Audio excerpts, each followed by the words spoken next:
Mike Holmgren's offensive mind, Brett Favre's talent and style. Together, they help bring trophies back to Titletown. But now, as one ponders the end of his sideline days, and the other sees the end of his career come closer every sore week, tonight might be the last time they share an NFL field. It's the backdrop for the return of the coach's current Pro Bowl quarterback, as the reigning NFC champs and league MVP hope their quest to get back begins tonight on ESPN's Monday Night Football.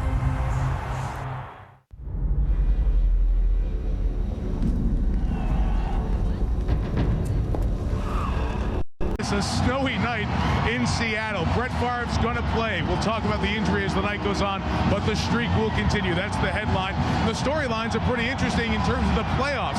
Here you have the Packers. If they win, they're 5-6 with half the NFC battling down the stretch. Seattle needs to win to have a 2-game lead within the NFC West, and also keep in sight New Orleans and Dallas, because you know, whether it's rain or snow, the Seahawks want to be here come January playoff time. With Joe Theismann and Tony Kornheiser, guys, let's get to those quarterbacks. And Favre in a second. Let's get to Matt Hasselbeck first. He sprained the ligament in his right knee. He's missed the last 4.5 games. He comes back tonight. Joe, what do they get back? Well, first of all, Mike, they get back a quarterback who really isn't 100%. The knee hit is not exactly what everybody wants it to be, but it's good enough for him to go out and make all the throws. Mike Holmgren said, I'm holding nothing back, and he changes the entire game for us. The quarterback gets to call formations. Look for Matt Hasselbeck to spread the ball around the field. He knows how difficult Green Bay is when it comes to trying to defend the pass. They have a heck of a time with the problem with it. So look for Matt to be able to throw the ball around the football field, Mike. A healthy Matt Hasselbeck, he's got to play like the guy that led him to a Super Bowl a year ago. Yeah, he goes, and Brett Favre goes. Despite all the ink wasted on it this week, Favre starts. What else is new? What else is new indeed, Mike? The last time we saw Brett Favre, he was being carted off the field in Green Bay holding his right arm. Since Favre never leaves a game, I was quite sure Favre's wrist was broken and he was done for the year, and his impossible starting streak would end at 231. Turned out Favre had no feeling whatsoever in his elbow and hand, which would scare normal people to death, but to Favre it was nothing, and so he's playing tonight. Why? He's the Mississippi River. He's the Energizer Bunny. He's 60 Minutes. He's Tony Bennett. He's Cal Ripken. He's a vampire. The only thing that endures like Favre is this ridiculous rain in Seattle that never stops. Although now it's turned to snow. It's rained every day for 4 straight weeks. Half the people on Pike Street are growing gills, but I digress. For years, cheeseheads have wondered who'll take Favre's place. A couple of years back, the Packers drafted Aaron Rodgers. And last year, when Favre was throwing those balloon balls, people started agitating. Put the kid in. Let's see what he can do. Favre's over the hill. When Favre got carted off, the Packers put in Rodgers, and bing, bang, boom, breaks his foot. He's out for the year. Favre, who had no feeling in his arm and who was holding his wrist like a wounded bird, is starting again as usual. Like Old Man River, Favre just keeps rolling along. And they're going to need him tonight. We'll get an update on his injury status with Susie and Michelle down on the sideline in a little bit. Big night in Seattle because their stars are back. The guys who they need to get back to the Super Bowl. Sean Alexander and Matt Hasselbeck. More on Hasselbeck when you come back. Out of the pinky and the ring finger of his throwing hand. So all of those things combine to take some velocity off of his throws. But he is going to play, and because the likelihood of him hitting that nerve exactly in the same spot again is very low, he will play without any protective padding on that elbow or anywhere on his hand. Now for an update on Matt Hasselbeck, here's Susie Colbert. Well, I talked to Matt during warm-ups, and he told me that his knee feels really good, a lot better than he thought it would. He'll wear what he calls special tape and a custom-made knee brace, but his mobility is good. There are no restrictions in the game plan. Still, Matt was quick to point out that even though he and Sean Alexander are back together for the first time since September, don't take the blue-collar guys for granted. Missing tonight, Pro Bowl center Robbie Tobeck, the voice of the line, and right tackle Sean Locklear. Since the season started, the Seahawks haven't been able to match last year's chemistry. With that in mind, Matt told us he has felt pressure this week to get everyone to pull together. Mike, we'll see how good a job he did tonight. All they have to do is look in the sky and they know it's playoff time. Skycam, presented by IBM, will give us a special look at all the action tonight. Kickoff coming up right after this.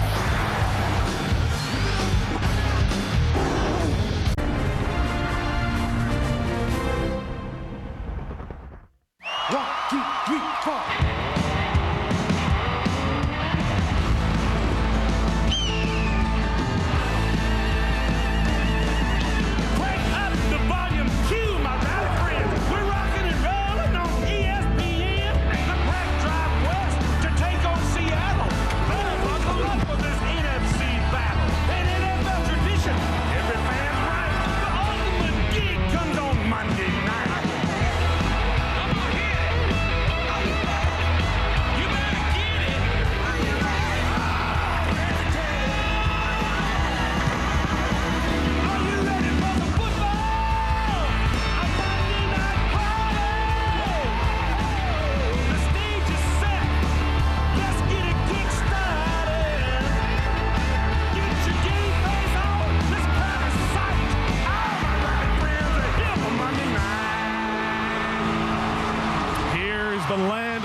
fan, one of the loudest stadiums in the league, opened 5 years.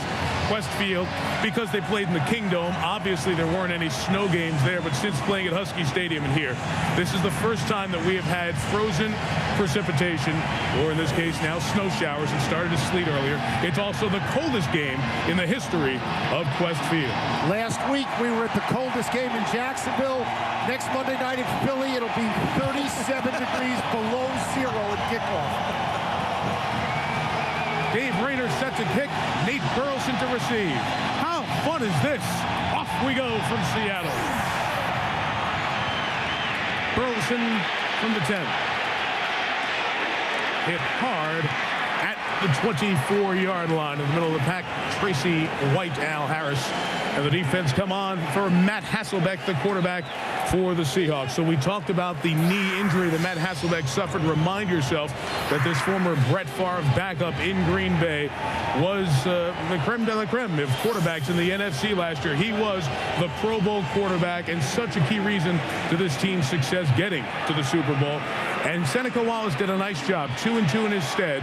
But as Mike Holmgren told us this week, getting him back changes everything.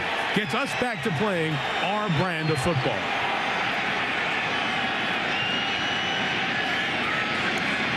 Opening drive starts from the 25 and is complete to Deion Branch, who is hit quickly and hard by Nick Collins. Here's Max Strong introducing us to the rest of the Seahawks offense. At left tackle, we have the All-Pro, Walter Jones. Next to him, we have guard Floyd Porkchop Womack. In the backfield, we have quarterback Matt Hasselbeck coming back this week. Also, last year's NFL MVP, Shaun Alexander. And at the skill positions, we have Deion Branch and Darrell Jackson. And Strong playing his 191st game, third all-time in Seahawk history.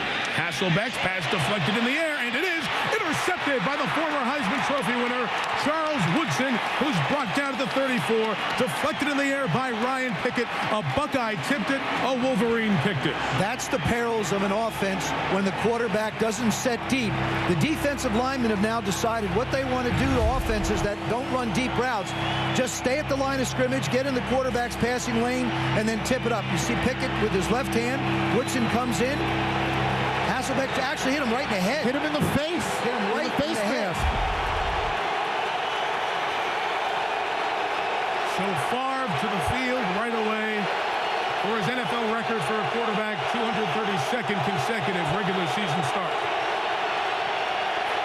And the first toss is caught for a gain of 3 for Jennings. Joe, you told me before the game you thought that Favre, who missed the second half with that elbow, thus nerve injury, was going to throw right out of the gate. When I talked to him on the field, he said he wanted to throw the ball for the first pass because mentally he just didn't know what his elbow was going to feel like and if he'd be able to grip the ball.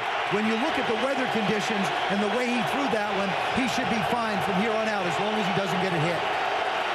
Gain of 6. Second and 4. Amon Green, the former Seahawk, is the deep back. And here he comes, led by William Henderson, to the ground. Virtually no gain. So let's go back to the injury last week against the Patriots. You've seen it. Tully Bantacane grabs him around the legs. A lot of us thought it was a leg injury, but Teddy Bruschi pounds him into the turf at Lambeau. He injures that ulnar nerve that Michelle told you about. And it has been a full week to try to get this much feeling back. And that pinky and second finger not fully there yet. Still weakness in it when he grips the football, and if you don't have a good solid grip with your ring finger and your pinky, the ball will tend to come out and go high on you. Officially a loss of a yard. Ruvell Martin is the third receiver. Bubba Franks, the tight end, might help block here. He does as Favre goes deep, and Martin is able to bring it in. 8th catch of the year for Ruvell Martin out of Saginaw Valley State. First and goal for the Packers. What happens to Marcus Trufant, the corner, is he never is able to turn around and find the ball. Now, Ruvell Martin, he knows where the ball's coming down. He's looking back all the way. Now, he pushes a little bit, gets away with it. Trufant never can find the ball, and you know they're not going to call that. Season/career long for Martin in terms of yardage. 26 on the game. First and goal, Green Bay. Green got a block from Henderson. Plows to the end zone. Touchdown, Packers. Look at Brett Favre right now. Favre running over, congratulating people. Is there a better setting in the world of football than a snowy field with Brett Favre as your quarterback? Got to believe he's thinking he's in Green Bay. Yeah. This is home what it game feels. for him. Home game for Brett Favre. How many times have we seen that picture in Lambeau Field? No question that he broke the plane and the ground caused it to come out. So the touchdown leads to the extra point try from Dave Rayner, who did his college kicking at Michigan State. So he's kicked in the snow before. Penalty markers down here before the try. False start, offense, number 90. 5-yard penalty, and we'll replay the try. Tony Correnti is our referee here tonight in Seattle. Holmgren's used to this weather, but he's used to it in Green Bay when he was the coach there, not Seattle. People say you get used. I don't think you ever get used to being cold and freezing and having your hair collect snow. I don't have that problem, Joe. But thanks for bringing that up. You and Mikey are okay with that. It's true. There's no doubt that when you are around it more often, you know how to keep yourself ready to play. Out of the hold of John Ryan, the extra point by Rayner. Favre was 2 of 2 for 32 yards in the drive. It all started with Hasselbeck hitting the lineman Pickett in the head. The pick by Woodson. The drive down the field. Packers strike first. Joe, ever the quarterback, pointing out that they've cleaned off the side where the Seahawks are going to get the ball first. That's a negative. Hey, don't you think we're going to get to the other side of the field? How about cleaning off the other end so we have someplace to go? I don't think we're going to get past the 35-yard line.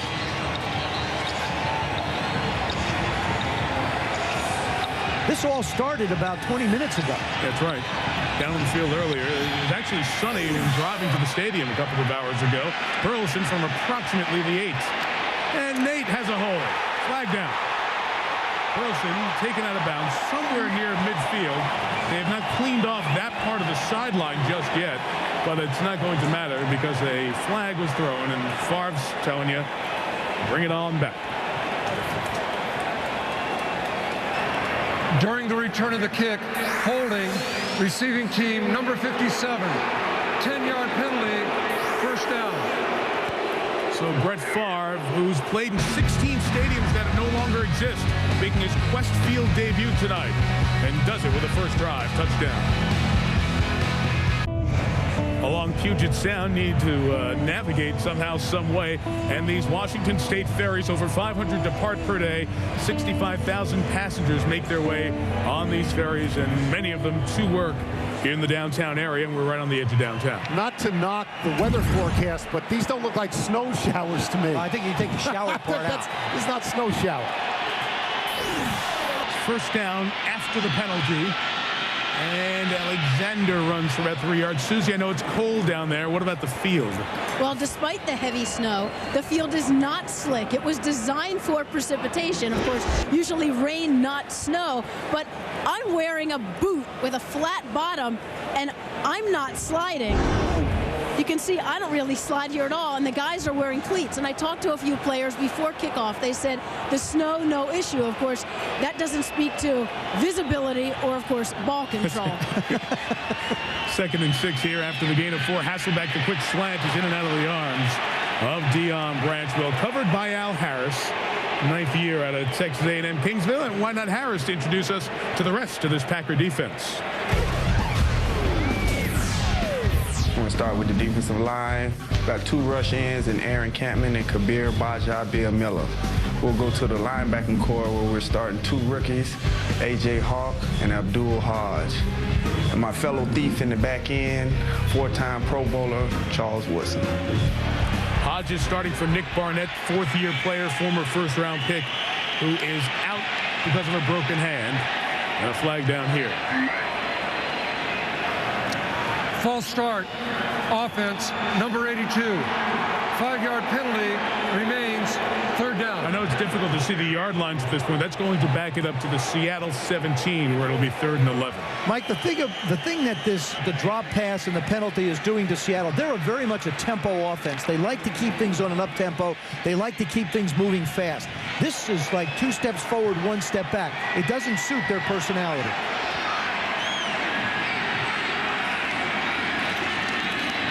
twist up front, picked up by the Seattle line. DJ Hackett the catch. Slides for the first down. Hasselbeck with a completion. The thing you want to look at is when Matt Hasselbeck drops back, how does that right foot feel? Is the knee okay? He plants it. Can he drive off of it with the weather conditions? Does a nice job putting the ball exactly where he wants it, away from the defenders, out to the left shoulder of DJ Hackett. Looks real good stepping into the ball. We'll give you the yard line as much as possible tonight up there on the screen, since you can't see the numbers. Alexander runs for about 4.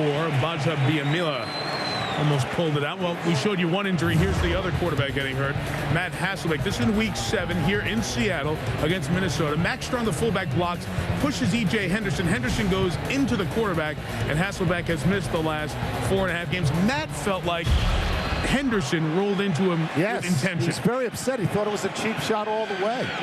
Said he doesn't mind getting hit in the head. He doesn't want people rolling around his feet. Henderson was quoted by saying, "I didn't do it on purpose," and they will never meet on that story. Alexander into the secondary. A more than 10-yard run for Sean Alexander. He does that every game, it seems. And Sean Alexander told us the other day, I have to have a big game. The pressure's on me. We have to bring back the swagger in this offense. The explosiveness, the ability to get outside, use his power and speed is what will be required. And he has a nice running style for this type of field. A big game for him lately is 50 yards. He has had no season at all for the reigning MVP, averaging 2.7 a carry. Gain of 18. He was out as a wide receiver. Al Harris comes up with the interception. So Hasselbeck has been intercepted twice. That was in a 5-wide situation. And both corners have come up with interceptions in the first 4:25. That's just an excellent play by Al Harris. What he simply does is he's looking back at Matt Hasselbeck all the way. And as soon as Matt lets it go, he breaks on it. So in his return, Matt Hasselbeck there with the other Seattle quarterbacks has thrown 5 passes. 2 have been caught by his own team. 2 by Green Bay. After the second turnover, Favre lost the handle, couldn't get back on it. And in the scramble, it is recovered by Amon Green. That's what Brett Favre is going to have to be careful of. He has to protect that right elbow of his. He's not wearing anything on it. And as he told me before the game, it's tender when you push on it and it's sore. He winds up hitting the elbow of his center, of his fullback, and then he jumps down to try and get on the ball, and it doesn't work. Brandon Myree, who hit the ball. Loss of 6, 5 minutes in, first quarter. And Amon Green gets just a couple of yards. Darryl Tapp in there helping make the tackle. What happened on that last play by Al Harris, he's lined up down on the corner. That's Max Strong split out wide. He's supposed to come up and cover Max Strong. That'll allow Deion Branch to be in a voided area behind him. But what happens is Al just reads Matt's eyes and picks it off. That ball should have gone to the fullback. It was 1st and 10. Gain of 2 on the last play, 3rd and 14.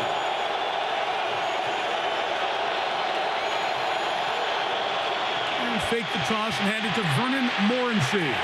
Acquired via trade from Houston this year. Kelly Herndon makes the tackle, and the Packers go 3 and out. That's something they ask you, Joe. Sean Alexander comes back last week for the first time in 6 games, has a bad game, 37 carries, 37 yards, 17 carries. Hasselbeck comes out, hasn't played in 4 weeks, immediately throws 2 interceptions. Is it that your first week back, you're just not ready to go? You're right. He's not ready for the speed of this game right now, because Sean Alexander went through it last week. He talked about the speed of the game. Matt will be able to settle in a little bit easier than Sean will. John Ryan from Canada with a 35-yard punt. It's out of bounds at the Seattle 28-yard line. So Hasselbeck back on the field, 2 possessions, 2 picks for the Pro Bowl quarterback of last season. Joining us on the other side of the top of the hour, this is Green Bay and Seattle in Seattle. A rare late November set of snow showers has come through downtown Seattle. In the suburbs, certainly to the north and south of downtown, farther away from Puget Sound, it's significant snow. Many kids had a school day here in the Northwest. Hasselbeck, 2 possessions, 2 picks, runs Alexander.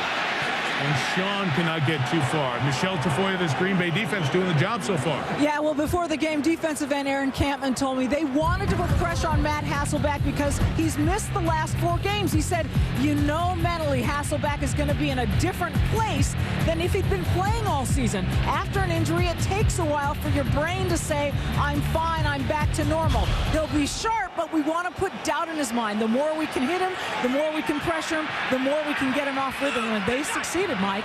They have as many picks already in this truncated season as all of last year.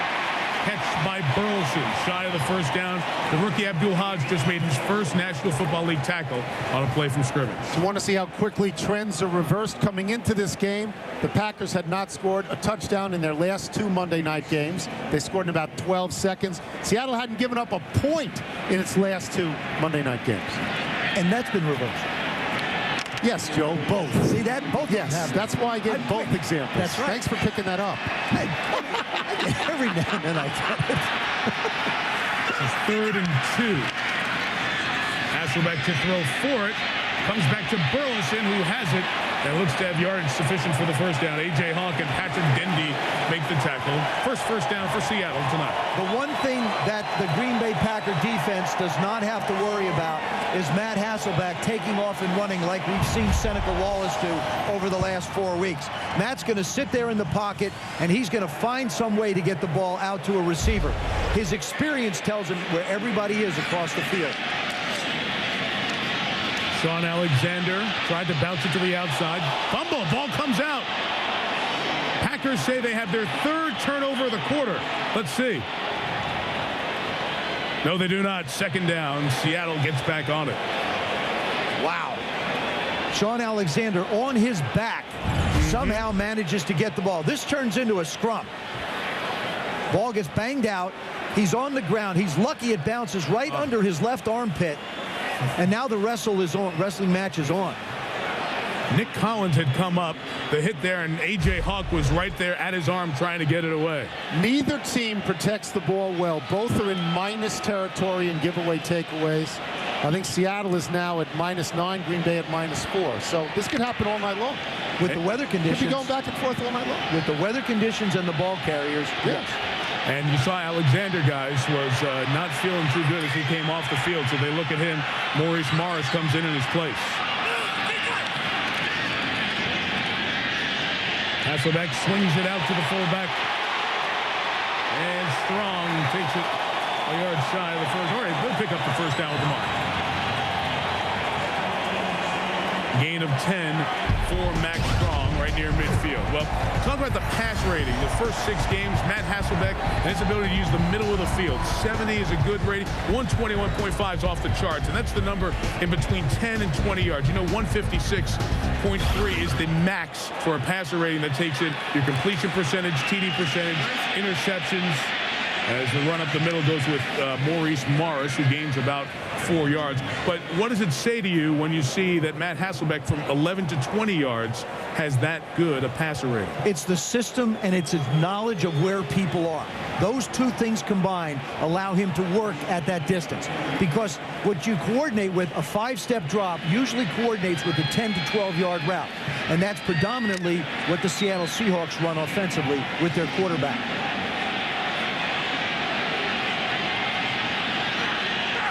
Gain of 3, Alexander back in.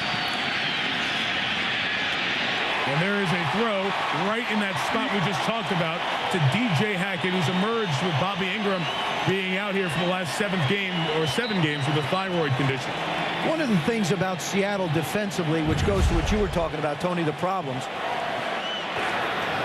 Holding defense number 43. This penalty is declined. The result of the play, first down. As you talked about it, defensively, Seattle's defense has been on the field way too much. This kind of an offense allows the balance on the defense to rest because they're small and quick, and it gives them a chance to sit and rest a little bit.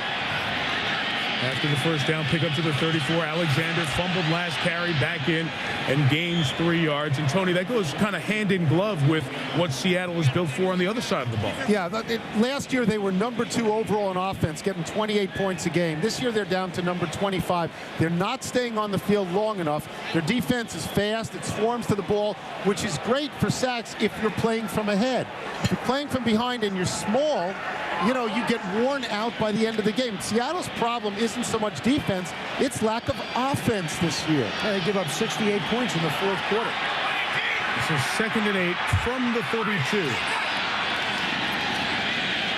Big hole for Alexander, filled quickly by the rookie out of Iowa, Abdul Hodge. He'll be a couple of yards shy of the first down. You got to be concerned a little bit about Sean Alexander from a conditioning standpoint also. Tony, there are the points you talked about. 8-point differential.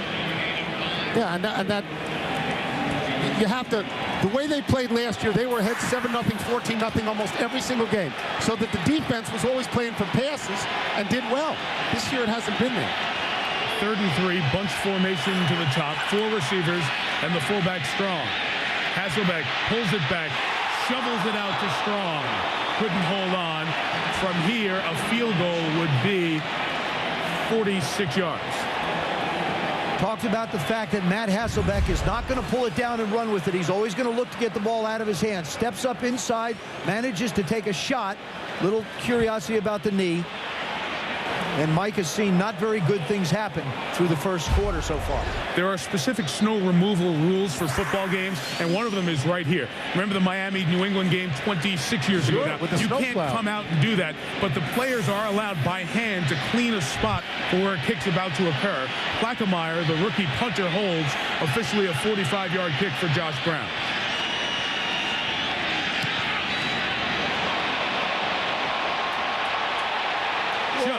Makes it. So Seattle, after 2 possessions with a turnover, gets on the board. 4-point game. Winning the MVP in the National Football League 3 times. Matt Hasselbeck got so close last year, but certainly has enjoyed what Mike Holmgren's offense and his ability to tutor quarterbacks brings. And of course, as you know, these two were together in Green Bay for 3 full years as Hasselbeck, a late-round draft pick out of Boston College, had the chance to learn and watch and observe Brett Favre and the stories Matt can tell about that experience. He said it was kind of like a master's program, Hasselbeck said, about being with Holmgren and Favre in Green Bay. He said Brett couldn't help but help me at times, but that wasn't his job. It was my privilege to be in that meeting room. Talked about how Andy Reid, quarterbacks coach then, didn't talk to anybody but Brett. And Hasselbeck said that was fine. They were paying me. I felt like I should be paying them just to be in those meetings. Josh Brown's kickoff short. Vernon Morency, tough time getting it. Collects it at the 9. Returns it to the 19-yard line approximately. Good coverage by Seattle and Jimmy Williams. All right, here comes Brett Favre, and everybody wondered, would Brett Favre play? Hasselbeck didn't wonder at all. He said, when I was there, people would say to me, get ready, you're playing this week. But Brett would be back by Friday. My first 2 years, he'd be slow getting up on a play. I'd sprint to the bench, put on my helmet, start getting loose, he'd be fine. By my 3rd year, Hasselbeck said, I kept drinking the hot apple cider. I didn't even throw it away. I knew he'd make the next play. And he did. Cider would be good right now, right? Yeah, feel good here. From the 19, Amon Green.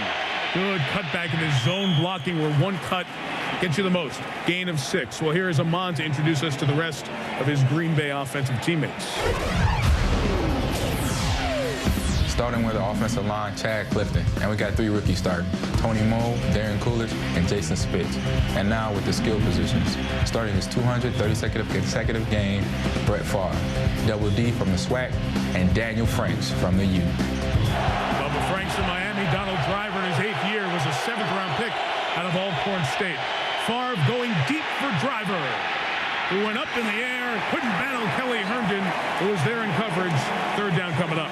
By the way, you heard Amon Green say that Favre was starting his 232nd straight game as a quarterback in the league. Hasselbeck said this is the most remarkable record in all of sports, in his opinion. Joe, you had 71 straight. Second in the history of the Redskin franchise. I'm at 71. Could you even imagine getting... It puts it in perspective. And not only the amount of games he's played, but the level with which he has played them is what's so impressive. You saw Mike McCarthy, the Packers rookie head coach, who was with Favre as the Green Bay quarterback coach in 1999. 3rd and 4, pump to driver, something open on the other side. There sure is. Here comes Vernon Morency for the first down and more. Morency picks up a good block, slides down across midfield into Seattle territory at the 47-yard line. This is classic Brett Favre. What he'll do is he'll draw the defense to him and knows where everyone is. He's sprinting out to the right. Morency is back to the left. He knows he wants to come back that way. Just waits for him. And then he does an excellent job of running with the football. No problem with his elbow. He's throwing all the different kinds of throws. A little bit of touch, a little bit of fire. Susie talked about the footing. The choppiness of Brett's steps on his tiptoes really helps on this surface here tonight. You can see it there. After the gain of 29, Amon Green for a yard to the 44-yard line of Seattle. Joe, there was some question whether Favre would play at all. Yesterday, he told us he had basically no feeling in his ring finger and his pinky finger. Correct. When he threw balls, they were sailing high. How can you look? I mean, how can he be this effective when yesterday he said, I don't even know if I can play? It's hard to describe him, but evidently and physically, he's able to hold the ball enough. And when I talked to him on the field before the game, he felt very comfortable. And when the adrenaline starts flowing, he hasn't even thought about those fingers and that elbow since the first pass. 2nd and 8. Quick shot. Greg Jennings, the rookie out of Western Michigan, breaks through 2 tacklers. And Seattle, which has been a very poor tackling team, another example there. First down at the 25. Mike, on that note, Frank Gore, last week of the San Francisco 49ers, rushed for 212 yards. They gave up 262 total because they didn't lock up and tackle. They're just trying to knock people to the ground. That was Jordan Babineau again.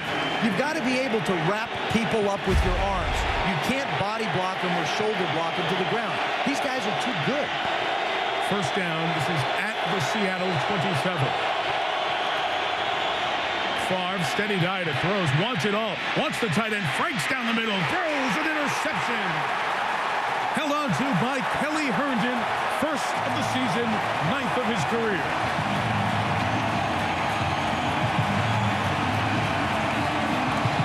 The 8th interception Favre has thrown in 10.5 games. Now, Bubba Franks has only had 15 receptions all year.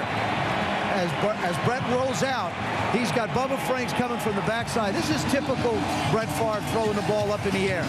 The footing on the field might have a little bit to do with it, only because Bubba's can't run as fast. Now, Brett's just hanging this up. Also told me those kind of throws, no problem whatsoever.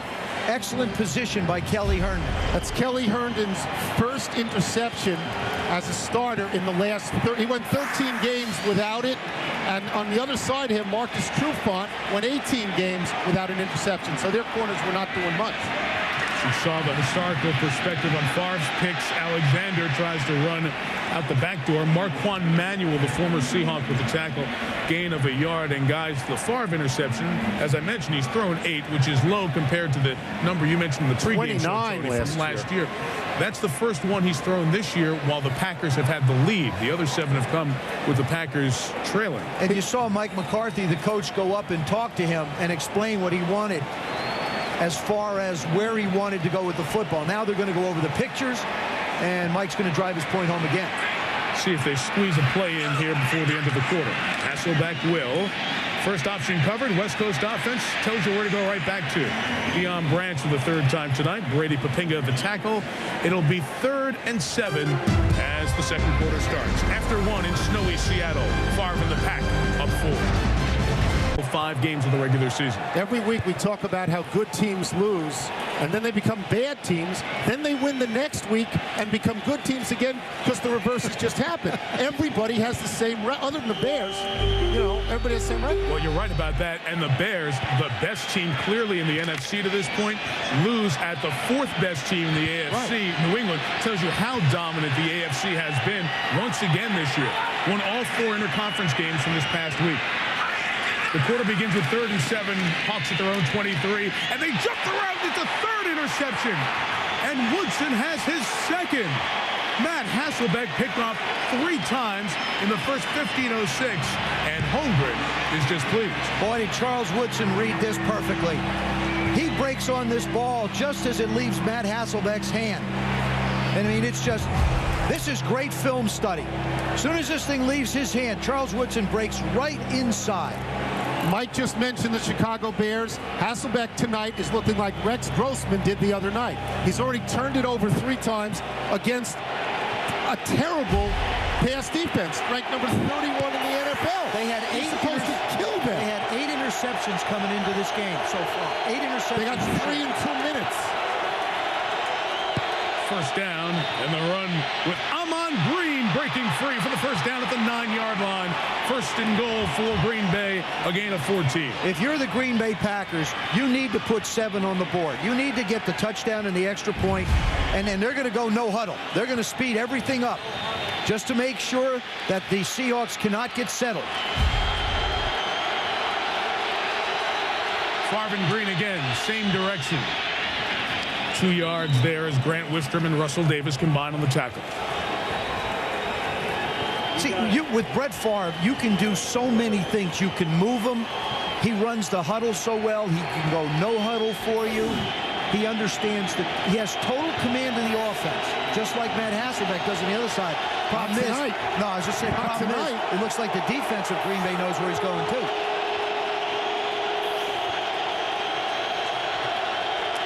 Second and goal. Green trying to cut it back. We'll have 3rd and goal from about the 6-yard line. Craig Terrell's waiting arms were there.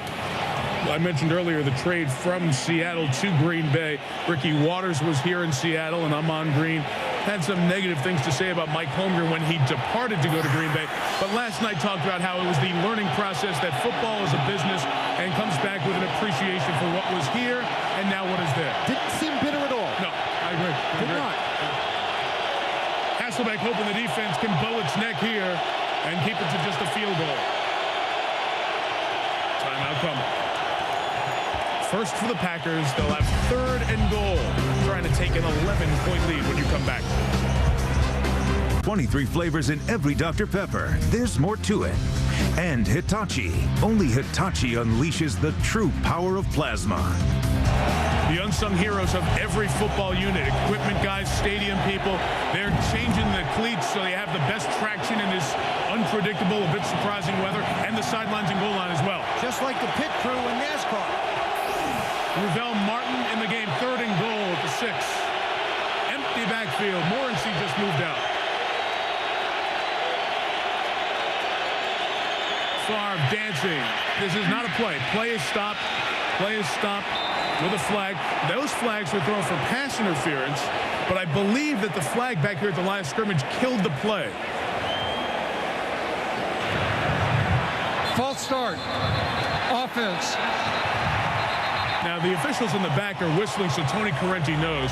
But I believe the false start killed the play, thus would nullify that flag in the back of the end zone. Which was going to be offensive pass interference. There is no foul for offensive pass interference as there was a false start. Offense, number 73. 5-yard penalty remains. 3rd down. Darren College, one of the 3 rookie starters up front. 3rd and goal for the Packers. Take a timeout, come out of a timeout, and do that. As long as Brett was under center, I got the feeling that he didn't get the look from the defense that he wanted for the route that was called, because he was standing there looking at it way too long. Morency's the back, 3rd and goal. A run on 3rd and goal with Morency just for a yard. It'll be 4th down. Well, there's a surprising play call. Why would you run? Weather conditions, you don't want to take a chance on a bigger sack. You come down, you take the 3. Your defense is playing well if you're Mike McCarthy. All right, fine. We'll just go ahead and take the 3 points. Let's take the sure thing. I don't know. I think most people would have thought you'd go to the end zone. Not this early in the game. There's no need to. You got 12 minutes, 46 seconds to go in the 2nd quarter. In the snow, everything's an adventure. Watch the plant foot of the kicker, Dave Rayner, from 28 yards out. Got a good plant. The kick was blocked. Bob Casulo, you see in the beard right in front of Holmgren, the special teams coach. The Seahawks had gone 92 games without a field goal block until last week when Craig Terrell got one. No points for Favre in the pack. Terrell, who blocked a 30-yard field goal attempt with his right hand last week, gets another one here. That was with more of the right arm than the right hand. Looks like it hit right the elbow. Yeah. Just to clear it up, he also blocked a field goal last season. That stopped a 92-game streak for Seattle without a blocked field goal. So he has done it back-to-back weeks. Needless to say, they've been sparse in these parts. And I called him Chris a couple of weeks ago, but it is Craig and it is Terrell. Got it right, so his guys can leave him alone. So Hasselbeck and the Seahawks, another turnover with no points. Alexander runs it for about 5 yards. SportsCenter 30 at 30 with John Anderson. John. All right, Michael, congrats on having a job down in Alabama. The Crimson Tide fired Mike Shula after 4 seasons and 0 wins against arch-rival Auburn. Joe Kynes named interim coach, and kicker Mike Vanderjagt cut by the Dallas Cowboys. He was 13 of 18 this season, but even the makes were shaky. Martin Gramatica signed. Full SportsCenter coming after Monday Night Football. Woo. Thank you, John. That's unbelievable. Spent a lot of money on him. Yes, he did. Hasselbeck to throw. Intercepted 3 times already. What a grab. A spinning, turning catch by the former Super Bowl most valuable player, Deion Branch. First down at the 41. This is what you need from a wide receiver to help you as a quarterback. Somebody to make a great play for you. This ball's thrown back behind him, but with the velocity it has, it just takes a great amount of catching. A couple of weeks ago, we saw him catch a fish. That was the same type of a fish catch. Same kind of weather, too. Gain of 17, Alexander. With Walter Jones and Strong leading the way, Alexander cuts back. Got a good downfield block from the receiver. Takes it to the 38-yard line. First down. What a team blocking effort on a gain of about 20. You can tell Sean Alexander is very comfortable now. He didn't make these kind of cuts last week. The speed wasn't there. Now, great patience, using the weather condition. His running style is also suited to this because he keeps his feet underneath him, which is where else would you keep him, right? Joe? Deion Branch does the nice downfield job, a block of 21, and he runs right up the middle behind the center, Chris Spencer, for a gain of about 7 yards. Spencer starting, as Susie mentioned at the beginning, for Robbie Tobeck, who's in the hospital with an illness, an abscess in his hip, and the flu slowing him down. Well, Alexander, guys, coming back last week with his poor game, 17 carries, 37 yards, but did have a 10-plus yard run in that one, has one tonight, and has one in the last 59 games he's played, 10 yards or more, longest streak since Barry Sanders did it 60 consecutive games a decade ago. Spelled by Maurice Morris, gain of 4, first down at the 31-yard line of Green Bay. 1/3 of the way through the game. I'll tell you what's happened to this point. Brett Favre, 4 of 6, 78 yards. Opening interception by Seattle turned into a touchdown, but Favre returned the INT favor there. Matt Hasselbeck has been picked off 3 times and a half for the first time in his 8-year NFL career. Sean Alexander has 70 rushing yards. That's his second-best single-game performance this year. 89 against Arizona in the second game of the season, his best. And it's snowing, by the way. Pump and go. Hasselbeck comes back underneath. Oh, boy, what a shot on Jeremy Stevens by Brady Papinga, the linebacker. Of all the strange things... It's a Tulamili, I beg your pardon, Tony. Of all the strange things that have happened in this game, if you're paying attention, it seems like there have been 43 scoring opportunities already. It seems like you're going up and down the field, and the score's only 7-3. You know, odd. Wow, Papinga just absolutely hits him. And if you come to somebody late, especially a tight end that's working around the linebackers, there are going to be people closing on him in a heartbeat. And now that's what he's checking to make sure his heart is still beating. Big hit by one BYU player on another. They didn't play together in Provo. Alexander strung out, brought down. Pinga started, Corey Williams finished, and here's Susie Colbert. Well, you're seeing what the Seahawks have missed without Sean Alexander. As his fullback Max Strong explained, Sean hits the hole extremely quick, no hesitation. Things happen so fast. Strong says it makes my job easier because I don't have to block forever. And the two have been together so long, they really play off each other. They know the angles the defense will take. With Sean back, it really changes the way defenses have to play these guys. And Sean's life, Susie, made so much easier by Strong playing game number 191 all for the Seahawks. 3rd and 7, 4 options. Hackett down the middle. He couldn't pull it in. It hit him in the hands. Nick Collins did a flyby that may have affected his vision here in the snow. 4th down. That's unbelievable. Nick Collins comes off wherever he is, and watch it. He'll goes right through his hands, actually right off his hands, and Hackett can't concentrate on it. He thought he had it. He thought it was interception number 4 already. He talked about looking up into the snow. Part of a problem. It's not like looking up into the sun. Come on, Joe. Well, yeah, it is. Come on, like looking in the rain. Klackemeyer holds for Brown. Good from 45, this from 41. And your respect for a kicker goes up when in bad weather he gets it through. Holmgren unhappy with the touchdown attempted drive. Still a field goal and a 1-point game. Open 5 years. Open against Arizona September 14, 2002. Morency kick return. Vernon takes it from the 4. And he's brought down at the 17-yard line. Well covered by Michael Boulware, who's been criticized for his safety play. Jimmy Kimmel, live fan, huge football fan, in the booth when you come back. It's snowing. I've never been to a game where it snowed before. Brett Favre is here. Let me tell you something. John Madden would have loved this if he was alive today. John is alive. Oh, he is alive. Did you not see the game last night? Thank God. Okay. First down, Green Bay from its own 18. And Favre works Amon Green to the left side, only a gain of a yard. Seattle's defense and Darryl Tapp made the tackle. You got a lot of your national notoriety to begin with picking NFL games on Fox. That's right. That's right. I proved that you don't have to know anything about football to pick games successfully. How do you think I got in this booth? You don't have to know a thing. Yep. I was the lucky winner that week. Well, I tell you what, I think you guys are doing a great job, and I enjoy hearing you every week. And I really feel like well, I shouldn't interrupt. You guys go ahead. 2nd and 9 from the 19. This booth is all about interrupting. Okay. Go anytime you want. Green. Yeah, just make yourself at home. See? That's Darryl Tapp for the 3rd straight play.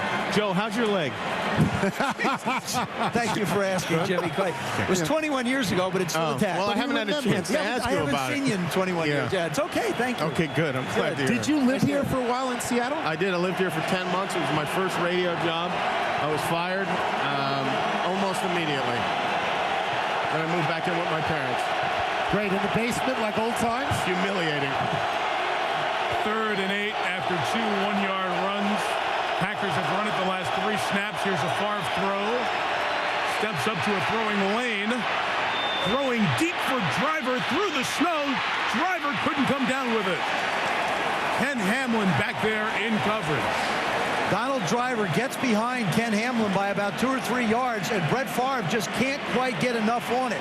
I guess you could go back and say 10 years ago, he probably would have thrown it a little bit further, but Driver breaks up the field. Hamlin's trying to stay with him.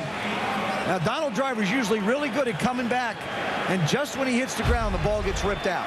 It was still about 45 yards in the air. Oh, he can throw it. Run into the wind.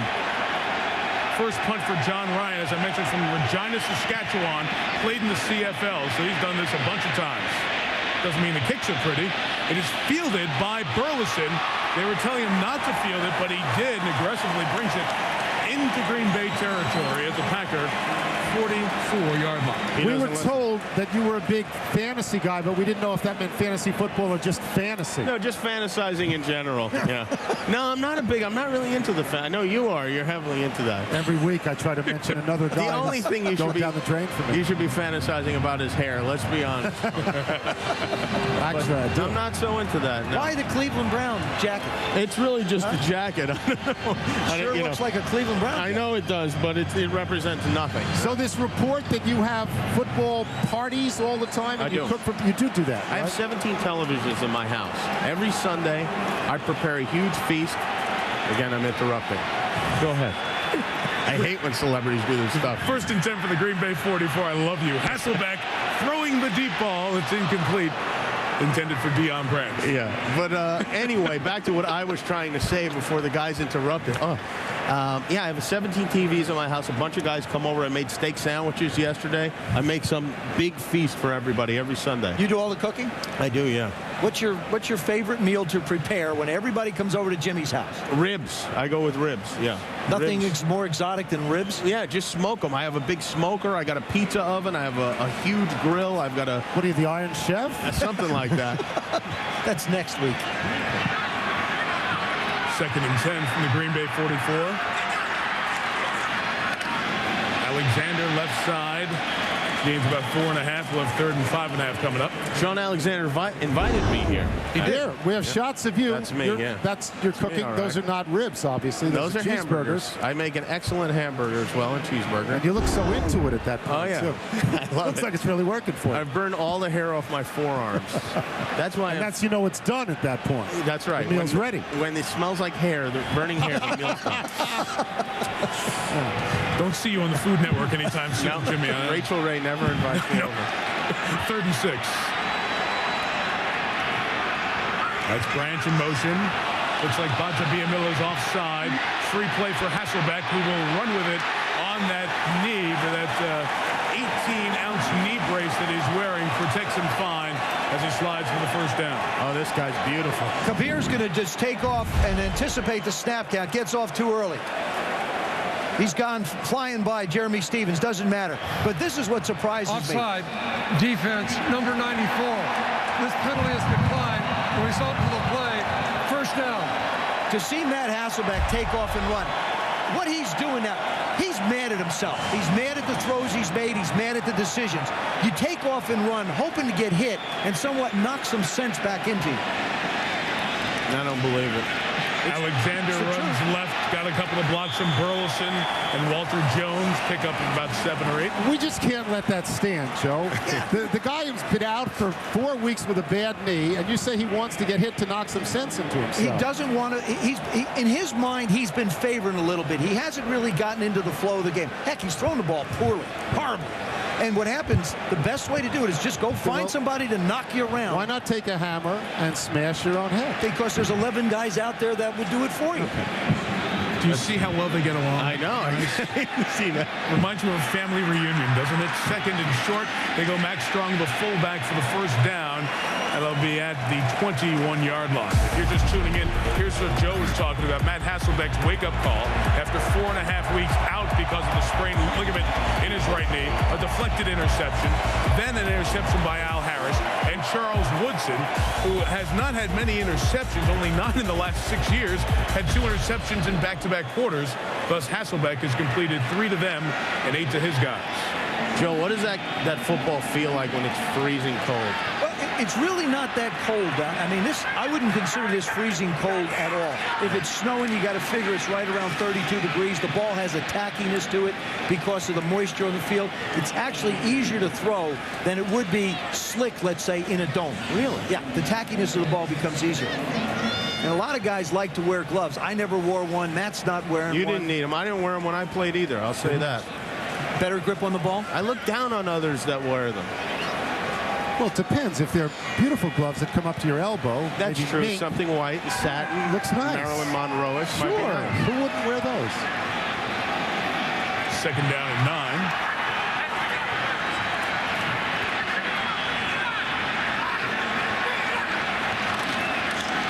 Alexander, he gets a couple of yards. Well, Deion Branch has a fine pair of receiving gloves. And Jimmy, we thought, we gave Jeff Gordon a Belgian waffle iron for his anniversary. Yes.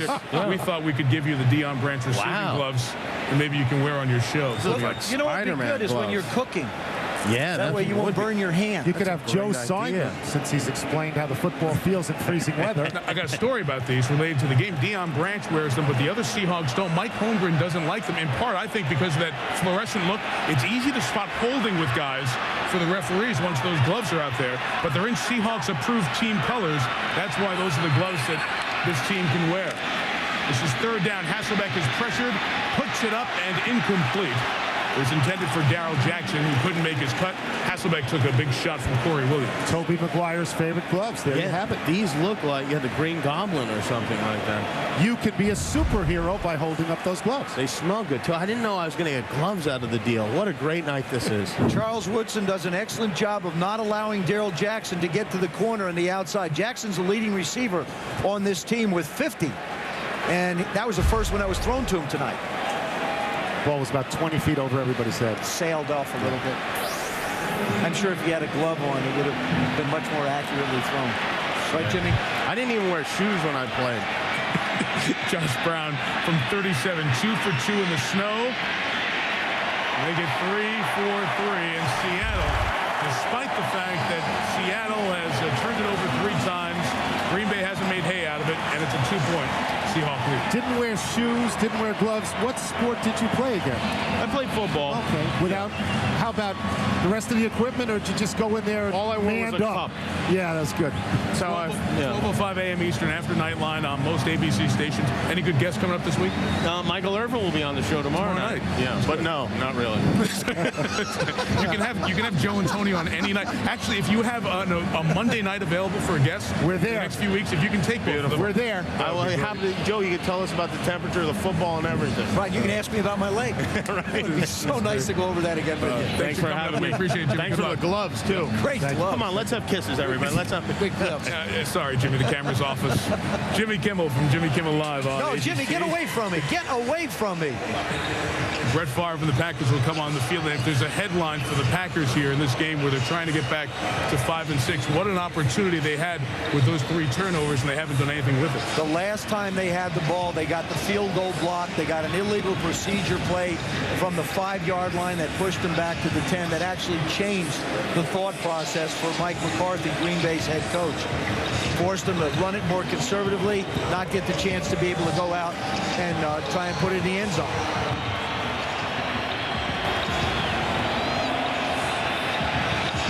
So Josh Brown to kick it. And Morency will run up on it, but instead it was fielded by William Henderson. And the fullback, certainly used to having the ball in his hands, gets it to the 30-yard line. Here comes Brett Favre coming out. We compare his streak to all the great streaks. He's in his 232nd consecutive start. Here are the great ones. Longest running show, Meet the Press. It's been on for about 5,000 years. Phantom of the Opera, long time running Broadway show. I've seen it 4 times. Dark Side of the Moon by Pink Floyd. Not a Floyd guy myself. Bob Barker continues to do The Price is Right for now his 93rd year, although he's announced that's it. Favre's up there with all these guys.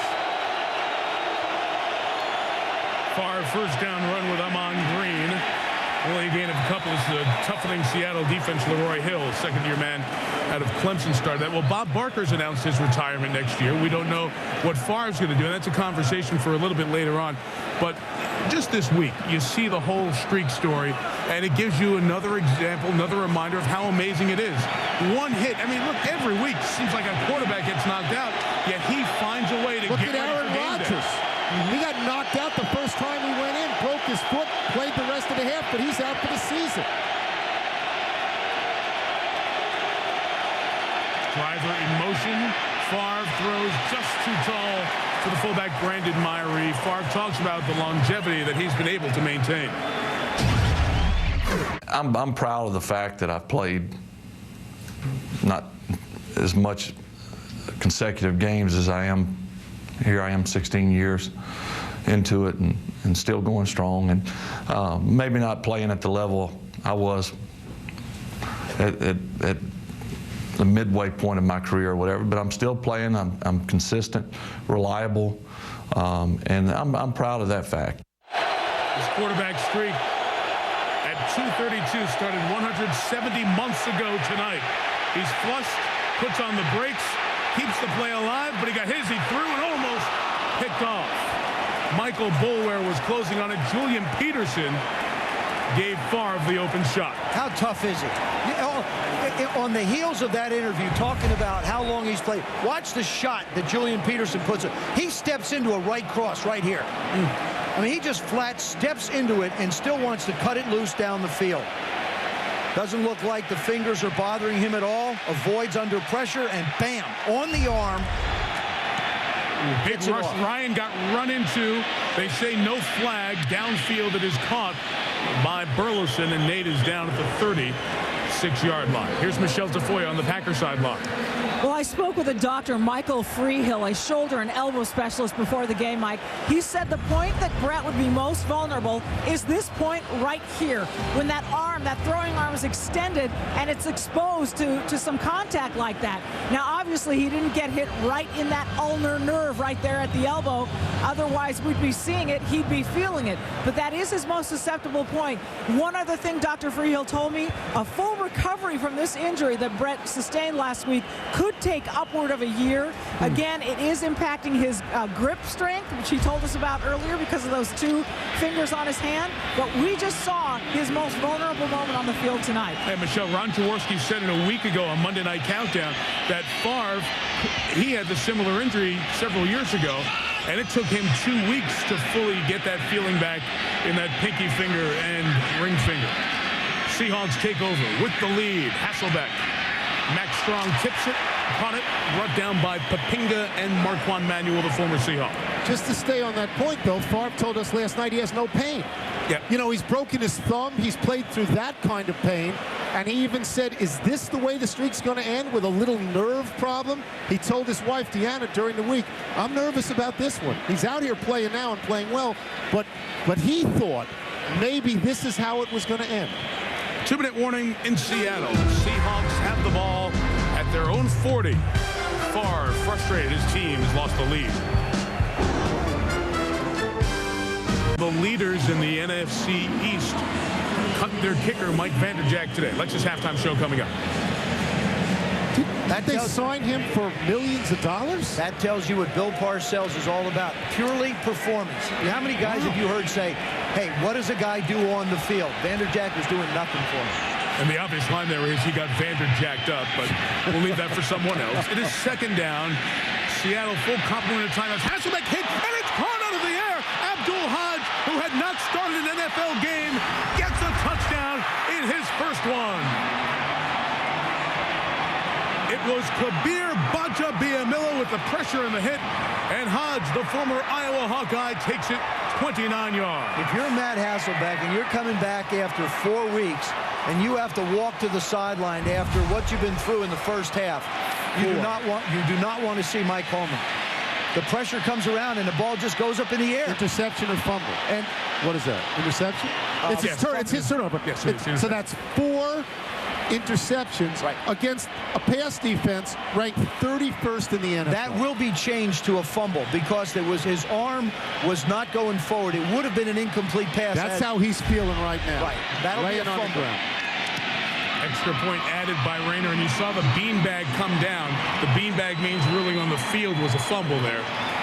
But still, it becomes 14-9, and whether it's interception or fumble, 4 turnovers for him. 4 turnovers for him personally. Now, again, when this happens to Rex Grossman, people start screaming about how the Bears are in trouble. I would ask you, Joe, do you go to Seneca Wallace because you need to win the game and he's played more effectively in the times that Hasselbeck was out? Or do you say, no, I roll with Hasselbeck. He's my former Pro Bowl quarterback. I have to live with this like I lived with Sean Alexander having a bad game his first game back. You have to live with him. And remember, Seneca Wallace threw 3 interceptions last week in San Francisco in a game that they, even though gave up a lot of yards, had a chance to win at the end. So you stay with Matt. Be working through it. But if you're Mike Holmgren right now, and you've invested all this in Hasselbeck, and you love him as a player, what are you thinking right now if you're Holmgren? Well, you're going to put him back out on the field, and you're going to give him a chance to run the 2-minute offense, which he should be very good at. You can't yank your Pro Bowl quarterback. Right. I know he's struggling. You can't do that. I mean, you know, we're talking about Seattle and NFC champs, and Matt Hasselbeck and Sean Alexander, in a lot of ways, are the faces of this team and also the guys who define the tone. As Alexander told us during the week, hey, no, we're the vibe in this building. We make it happen, and I don't think you could do that at this point. I agree with you, but I think there's a lot of people out there wondering, do you go to it because you need this game, and he doesn't have it tonight? Has he been brought back too soon on a slippery field in snow? Do you make a change? Kickoff is returnable. Burleson couldn't get to it. The ball is live. Nate picks it up. The lanes have been broken down, and Rayner, the kicker, has to push him out of bounds at approximately the 49-yard line. It's going to be marked at midfield. Let's go back to the play and the pressure from Kabir Bajia-Biamila.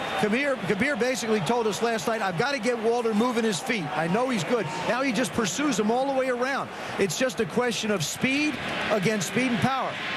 Matt Hasselbeck gets pushed out of the pocket. You can't blame Walter Jones for that. It's the pressure in the middle that makes him move. And then Kabir just knocks the ball out of his hands. Abdul Hodge on his way. Interception, touchdown. And Joe, as you correctly guessed, changed from an interception to a sack and a fumble and the return for a touchdown. Good field position off the kickoff. From midfield, Hasselbeck right back to it. Branch, was he touchdown? A penalty marker comes down on Green Bay for delay of the game as Branch was trying to flip it back. And this is interesting because how does he know that he was touched down and it wasn't a live ball? Defense, 5-yard penalty, first down. Let me tell you why I don't like that call, especially after the San Diego-Oakland game yesterday. When the ball was flipped, how does he know that the receiver was pushed down and that ball could not have been live? I can tell you, I talked to Mike Pereira, the head of officials. If the ball is flipped backwards, it's considered a fumble. Yes. If the ball is flipped forward, it's considered a pass. Okay, he's on the ground. Now, he flips the ball backward. That would be considered a fumble, and that would just be a live ball. That's what I'm saying, Joe. Had been game, and the penalty occurred thereafter. The down and distance will be first down with 5 yards to go. It's tacked on to the gain and then first and 5. That's what I'm saying. I just don't like the penalty call there because how is the defender in the heat of the moment supposed to know that ball's not live? Hard call for the official as well. So Seattle's marching back down the field, almost in field goal range. Alexander. Rob Sims, who's come in at left guard, and threw a nice block to help spring him for the first down. They're down at the 25-yard line. Just to go back to what you were talking about, Tony, and Mike, we were talking about with Matt Hasselbeck, do you leave him in the game? The field position was such that you leave him in the game. The time on the clock was such that you have to throw the football most of the time. So he's got to Mike Holmgren has to let Matt work himself through this and get more comfortable. Sean Alexander struggled last week in his first time back. Play action to Alexander. Hasselbeck didn't let it go. Throws on the run.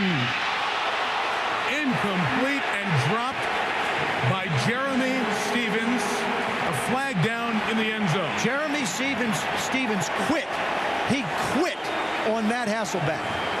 He absolutely stopped running the route and went to sleep. Holding, defense, number 22. 5-yard penalty, automatic, first down. Marquand Manuel. You're going to see Jeremy Stevens just sort of go away. Here, okay, he makes the turn. Now he relaxes. He doesn't even look. He's not working for the ball. They get a lucky break. Matt Hasselbeck, you gotta, you really have to stay alive when a quarterback's moving around if you're a receiver. You can't stop a route. Stevens continues to struggle. He had a drop and a catch that turned into a fumble last week in the loss at San Francisco. How about 3 in a Super Bowl? He also was the victim of a knee in the man zone, and he got fined for it. The other guy was not suspended. He was fined, I think, $25,000, but Jeremy Stevens was fined as well. He got hit for 15. Yeah. They thought he might have tried to kick him first, which not the most popular foul. Didn't agree with. First and 10 from the 20. A couple of very borderline calls here have helped the Seahawks. Alexander sweeping to the left. Gets about 3 yards. And just to finish the thought on Stevens, guys, do remember in that game against Oakland we were here for, he did headbutt Stuart Schweigert earlier in that game, so it may have been a cumulative effect. And this is the play you guys were talking about. Tyler Brayton of the Raiders after this play. Watch this. Oh, that hurts now. What'd you call it? The man zone. Man zone? I called it. Man zone. He must be wearing a cup because he just bounced around like it was unaffected. 50 seconds left. Alexander, good job of reading blocks just at the first down line for 10. Seattle has a full complement of timeouts. And they'll take one here with 47 seconds to go. Do you get the feeling when you're watching the Seattle Seahawks on offense, you're watching a fast break basketball game? You barely get time to catch your breath. They're at the line of scrimmage and gone again. Yeah, the word tempo comes into play so well. Well, Hasselbeck struggling against Green Bay. We've seen it before. Remember how full of confidence he was heading into overtime at Lambeau 2003 wild card game against the Pack. Seattle has won the toss. We won the ball, we're going to score. Leaned into Bernie Kukar's mic so the stadium could hear it. He got the ball, but they scored. It was Al Harris with the interception for a touchdown. The Packers winning the wild card game. Then they went to Philadelphia, lost the divisional playoff by 3. Mike Sherman, the coach then, he was fired after last season. It was the last Green Bay Packer playoff victory. But you got to like that. You got to like that Hasselbeck said, we'll take the ball and we're going to score. I love his confidence and cocky. I just absolutely think that you have to have it to play that position. But Favre, who's the ultimate jokester, one-upped them last year, the game in Lambeau, where he said, if we win the toss, I'm going to lean into the ref's mic and do the same thing. First down picked up, so it's first and goal, technically. Hasselbeck, Alexander, incomplete. Never had complete control of it. Boy, you know, you talk about guys who step up when the moment is presented. And let's talk about Abdul Hodge, the rookie out of Iowa. Because of the injury to Nick Barnett, the only veteran of the linebacking core, a fourth-year guy, and Barnett out for the game, broke a right hand late in the game to New England last week. Hodge, who had only played special teams, got his first NFL start here tonight, and his first significant action, he comes up with a touchdown. He's been involved in a few plays. What a debut for one of the top linebackers in college football last year. Second and goal. Hasselbeck eludes one. On the run, put it up for grabs. Almost intercepted. Darrell Jackson couldn't bring it down. Charles Woodson almost had the first half hat trick of picks. Charles Woodson has his sights on this one. Matt Hasselbeck commits the cardinal sin of quarterbacking. When you're scrambling to the right, throwing it back into the defense. Watch as he moves to his right. Slides out, slides out. You just can't do this because you can't account for people on the offside. Look at that throw. That is disaster written all over. Mike Holmgren is going to take him apart at halftime, and rightfully so, or should. Third and goal at the 10. Green Bay wants timeout. Apparently was not seen by anyone. Hasselbeck to the end zone. Incomplete.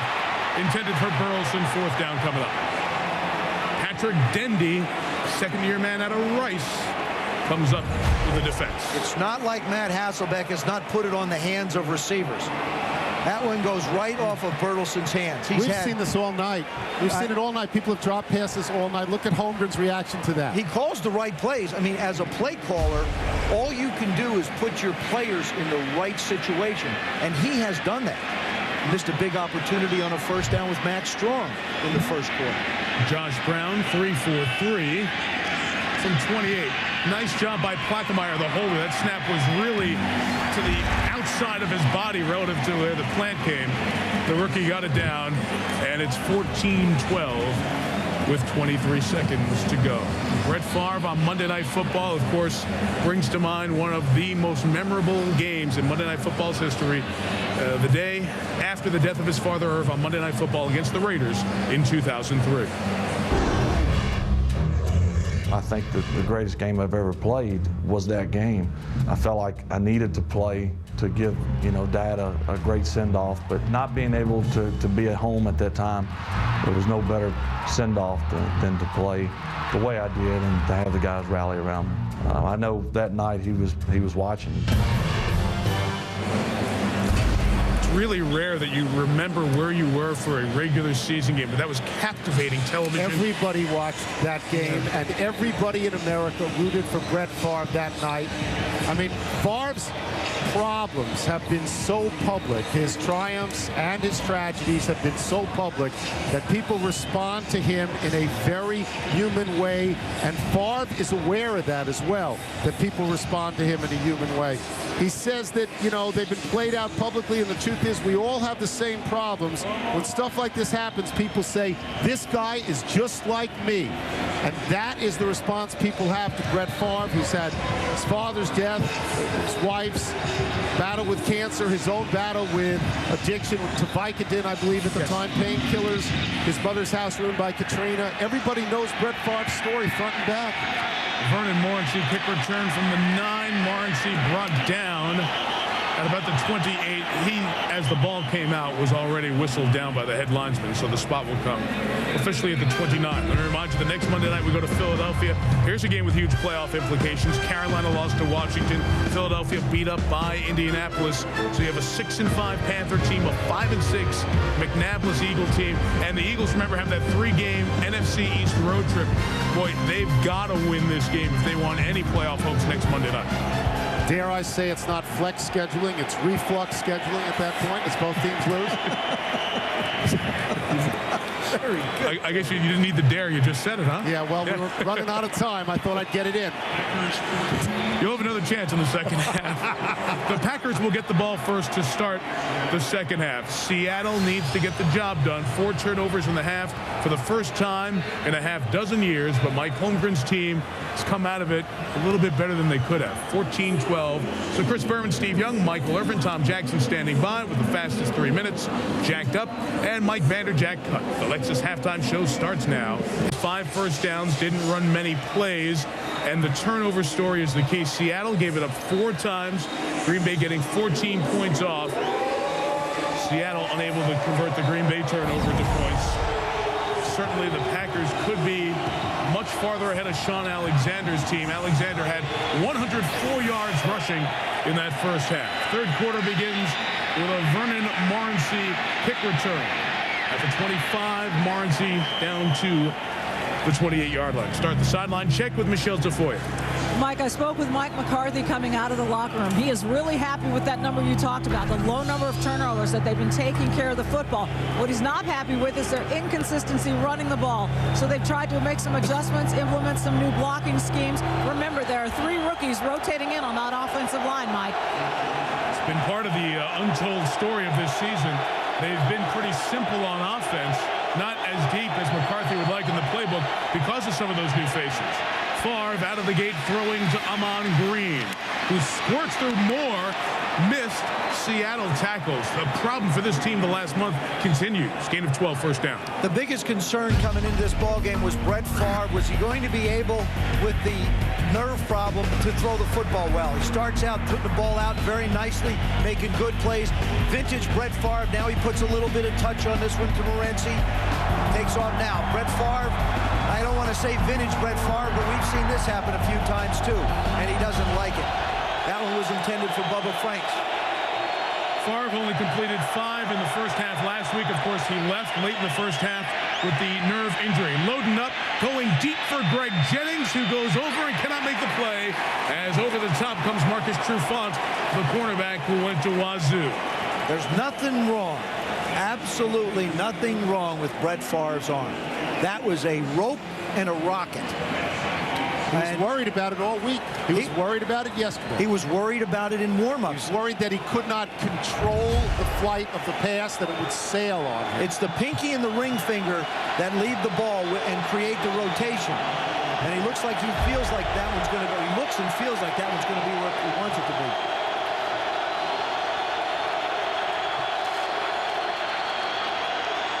There's a second down run with Morency. Squirts through for about 4 yards. 3rd and 6 coming up. Rocky Bernard on the tackle. Amon Green on that first down. Squirt through, missed tackle, got a dozen. He came out for a few plays. He's ready to go back in. But Noah Herron will come in this 3rd down situation. Here's where he got nicked.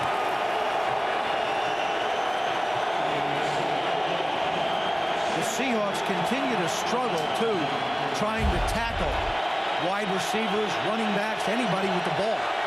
Jordan Babineau came down on his right ankle.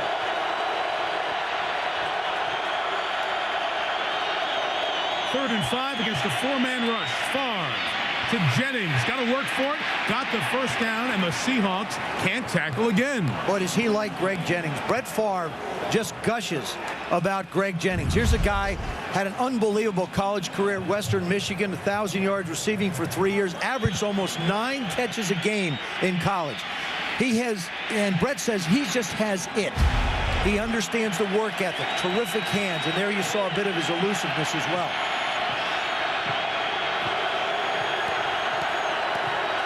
First down from the 48. Donald Driver. In flight.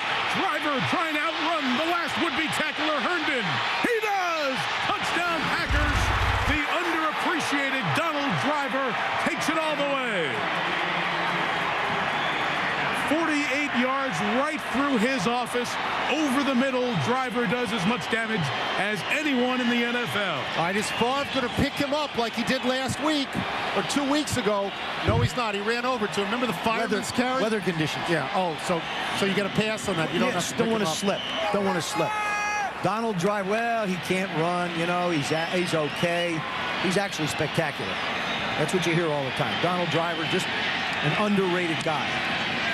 Dave Rayner adds the extra point, and the defending NFC champs are in some trouble, folks.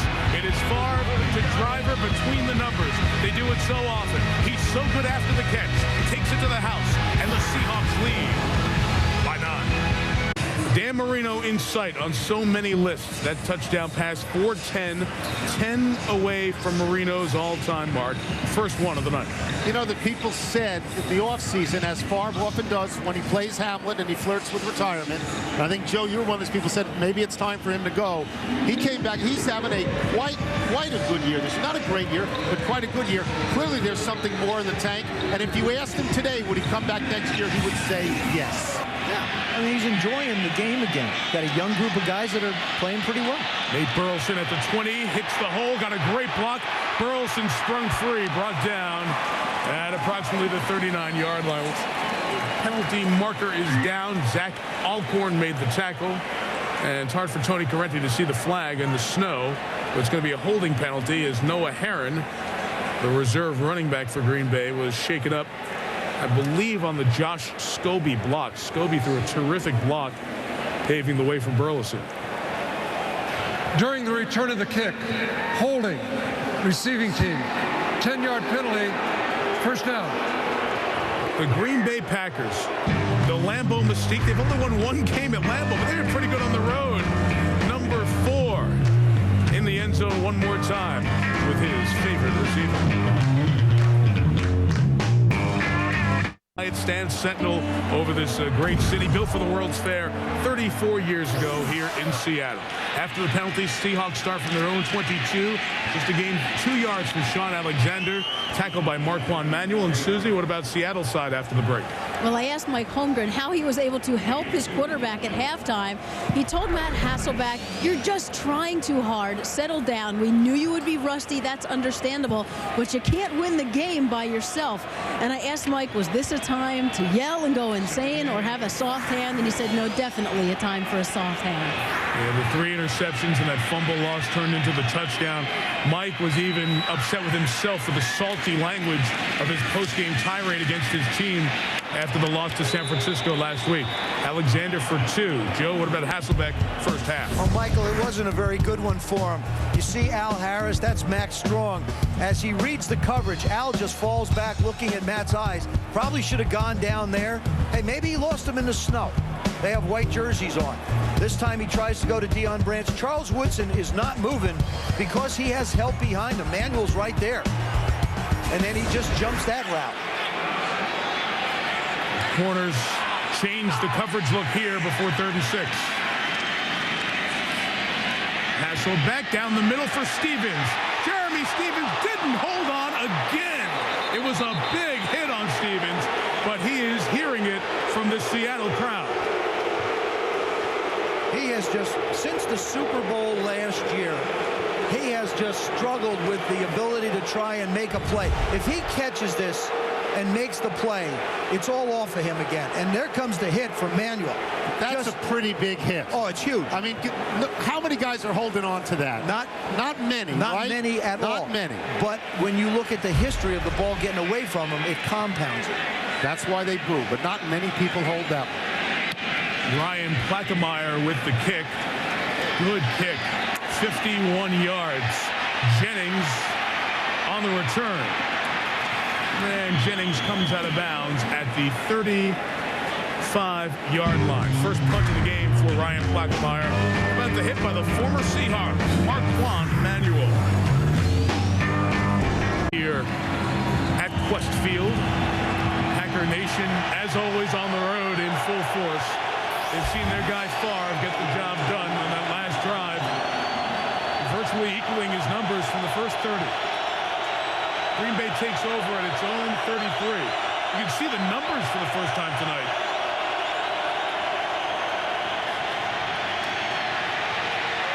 On the run, Favre throws. 3 defenders there looking for Driver. It was Trufant and Hamlin covering. The last throw that Brett Favre makes to Donald Driver for the touchdown is classic. Driver's on just a quick post. Quick set, get the ball out. Now, people don't think Donald Driver has a lot of speed. He may not, but if somebody's chasing him, they're going to have a difficult time catching him. Brett Favre leading him in stride and letting Donald Driver just go yards after catch. So the driver can make the run by himself. You made the Favre point. said that's what he does with Driver. Second down run. Amon Green gains about 5 before 3rd and 3.5. Here's Michelle.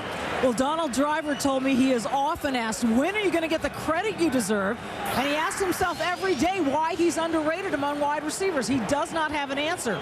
Brett Favre told me he thinks it's because Driver doesn't call attention to himself. But Brett calls Driver one of the top 3 receivers he's ever played with. And Mike Holmgren called Driver great. He said, I wish I had him. He's everything you'd want in a wide receiver. But the team has to be good for a player to get recognized, Mike. And the Packers have not been over the last year and a half, but a win here tonight, and they're right back on the map in the NFC for the playoff chase. Favre throws the Driver a little high, incomplete. 3 and out for the Packers. Well, to be fair on that point, I mean, and Donald Driver is probably a very underrated receiver. But to be fair, Brett Favre is the Green Bay Packers. He's the entire landscape. You may not know anybody else on that team except in their relationship to Favre because he's such a big presence. When they were good, it got more attention. Sterling Sharp rose to great prominence. Antonio Freeman did. Yep. So it does go hand in hand, perhaps, with the success of the team. Good punt, nearly 50 yards. Burleson returns for the 15. He's been great down the sideline tonight. A penalty marker down as he is contacted by Patrick Dendy at about the 33. But again, another return team flag. This one's going to be for illegal man downfield, and Mike Holmgren will probably tack the 5 yards on to the end of the return.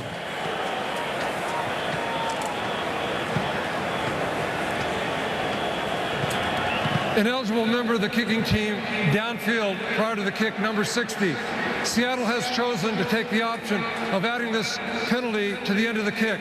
First down. You saw Matt Hasselbeck on the sideline. He's a veteran. He knows that it's going to be a timeout here. He stayed warm as long as he could on the sideline. But come right back as we step out for a minute. Hasselbeck has struggled with 3 picks, 4 turnovers, and his team down 9. Record in the last 2 seasons in the NFL at 13-1. However, Matt Hasselbeck and the Seahawks trail by 9 as they go on first down in and out of the hands of another underrated receiver, Darrell Jackson, who's 8 touchdowns right at the top of the league list. I know that they have a great record at home, and Holmgren has a great record in his tenure at home. But maybe Seattle's not as good as people think they are this year. There's an esoteric statistic called the strength of victory. And that number for this team, for Seattle, is 333. Only Oakland and Green Bay's are lower. And it means the teams they've beaten aren't any good. Their record as of today, 17-38. Maybe Seattle's not as good as we think they should be or are. On 2nd and 10, Hasselbeck to DJ Hackett. 3rd receiver gets the first down and a gain of 11 yards. You're talking about the teams that they have defeated in their records makes up that strength of victory. Right. And they've beaten the 3 teams with 2 wins in the league, Detroit, Arizona, and Oakland. They're 2-9. They lost to San Francisco, and that was considered a very bad loss at the time because you figure that they're, right on the verge of getting their great players back and making another Super Bowl run. But if they lose that, if they lose this as well, then they're just a 500 team. And you saw Hasselbeck's numbers, well over 500 here at home. Play action to Alexander. Was Hackett inbounds when he caught that? Yes, he was. At the 45-yard line. Good pickup of 6.5. It's part Hasselbeck, Joe, it's part the team as well. This team has really developed a great success rate and level and confidence in Seattle. And if they aren't careful here, they're going to have to go on the road for the playoffs. And I think they're a different team on the road.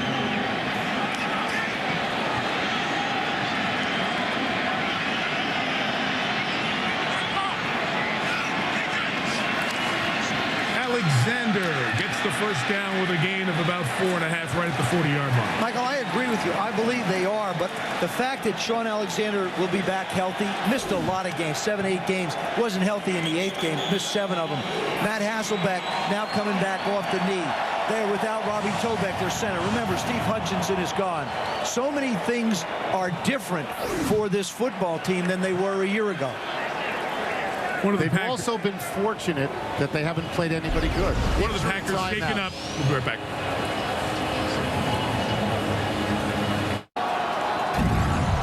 The injured player was Kabir Bajabiyamila. He walked off under his own power. Sean Alexander powers through the Green Bay secondary to the 27-yard line.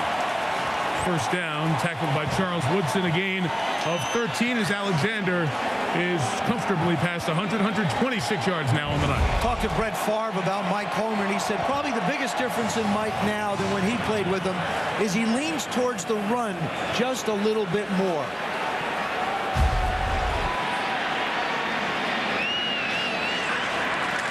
From the 27, good reason to do it with such a good running back, but he runs into the waiting arms of the 5th overall pick of April's draft, A.J. Hawk, out of Ohio State. Loss of a couple of yards. Just so you know, you saw Sean Alexander struggle a little bit going to the right. That's where Tom Ashworth is. He's filling in for Locklear, who hopes to be back in a couple of weeks. They've run 4 times to the right and 17 times to the left behind Walter Jones. There you see Kabir Bajabiyamila, who has a sack tonight, jogging back toward the locker room, certainly to get further medical examination. He's been going up against Walter Jones and had a key sack that turned into the touchdown by Abdul Hodge in the 2nd quarter. Hasselbeck, his throw incomplete, a little bit low, intended for Deion Branch. I'm going to go back and show you the play as Bajabiyamila was trying to pass rush against Jones, the All-Pro.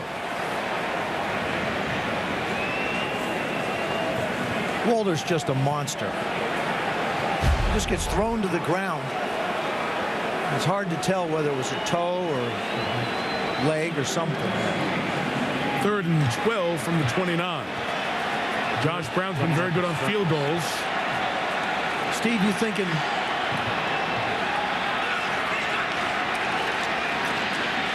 5 passing options. Burleson didn't come back, but a flag is down. And this will be on the Packers.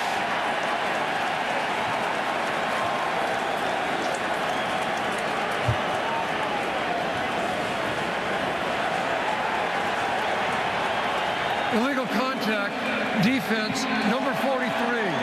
5-yard penalty, automatic, first down. That's on Patrick Dendy. Joe, you mentioned earlier Mike Holmgren and his leaning more towards the run than he ever did in running the West Coast offense when he did with Brett Favre with the Packers, and certainly during the days that he learned from Bill Walsh with the 49ers. Mike's start in college and professional football came at BYU, where he was under another great passing guru in Lavelle Edwards, and really coached up an average bunch of quarterbacks, and Robbie Bosco and Steve Young. Steve's with us in the booth. Our colleague will join us in a minute. That was the question I had for Steve before. For the 24, here's Alexander. Oh, for only about 1.5 yards. Ryan Pickett making the tackle. Steve Young, circa 1984, huh? There he is with Mike Holmgren, 82, 83. You got Mike, I'll guarantee you, he would never have gotten the job with BYU if he would have leaned more to the run like he does now in Seattle. If he was going to come to BYU, he needed to throw the football. And he was great. He was very aggressive and he, along the lines of a lot of offensive coordinators, but he's so personable. He had that X factor to communicate with his players so well. You knew that even as a young coach. And this is the tie that binds tonight these two featured quarterbacks, Favre and Hasselbeck. Matt down the middle for Hackett. Goes up, catches it. Touchdown, Seattle.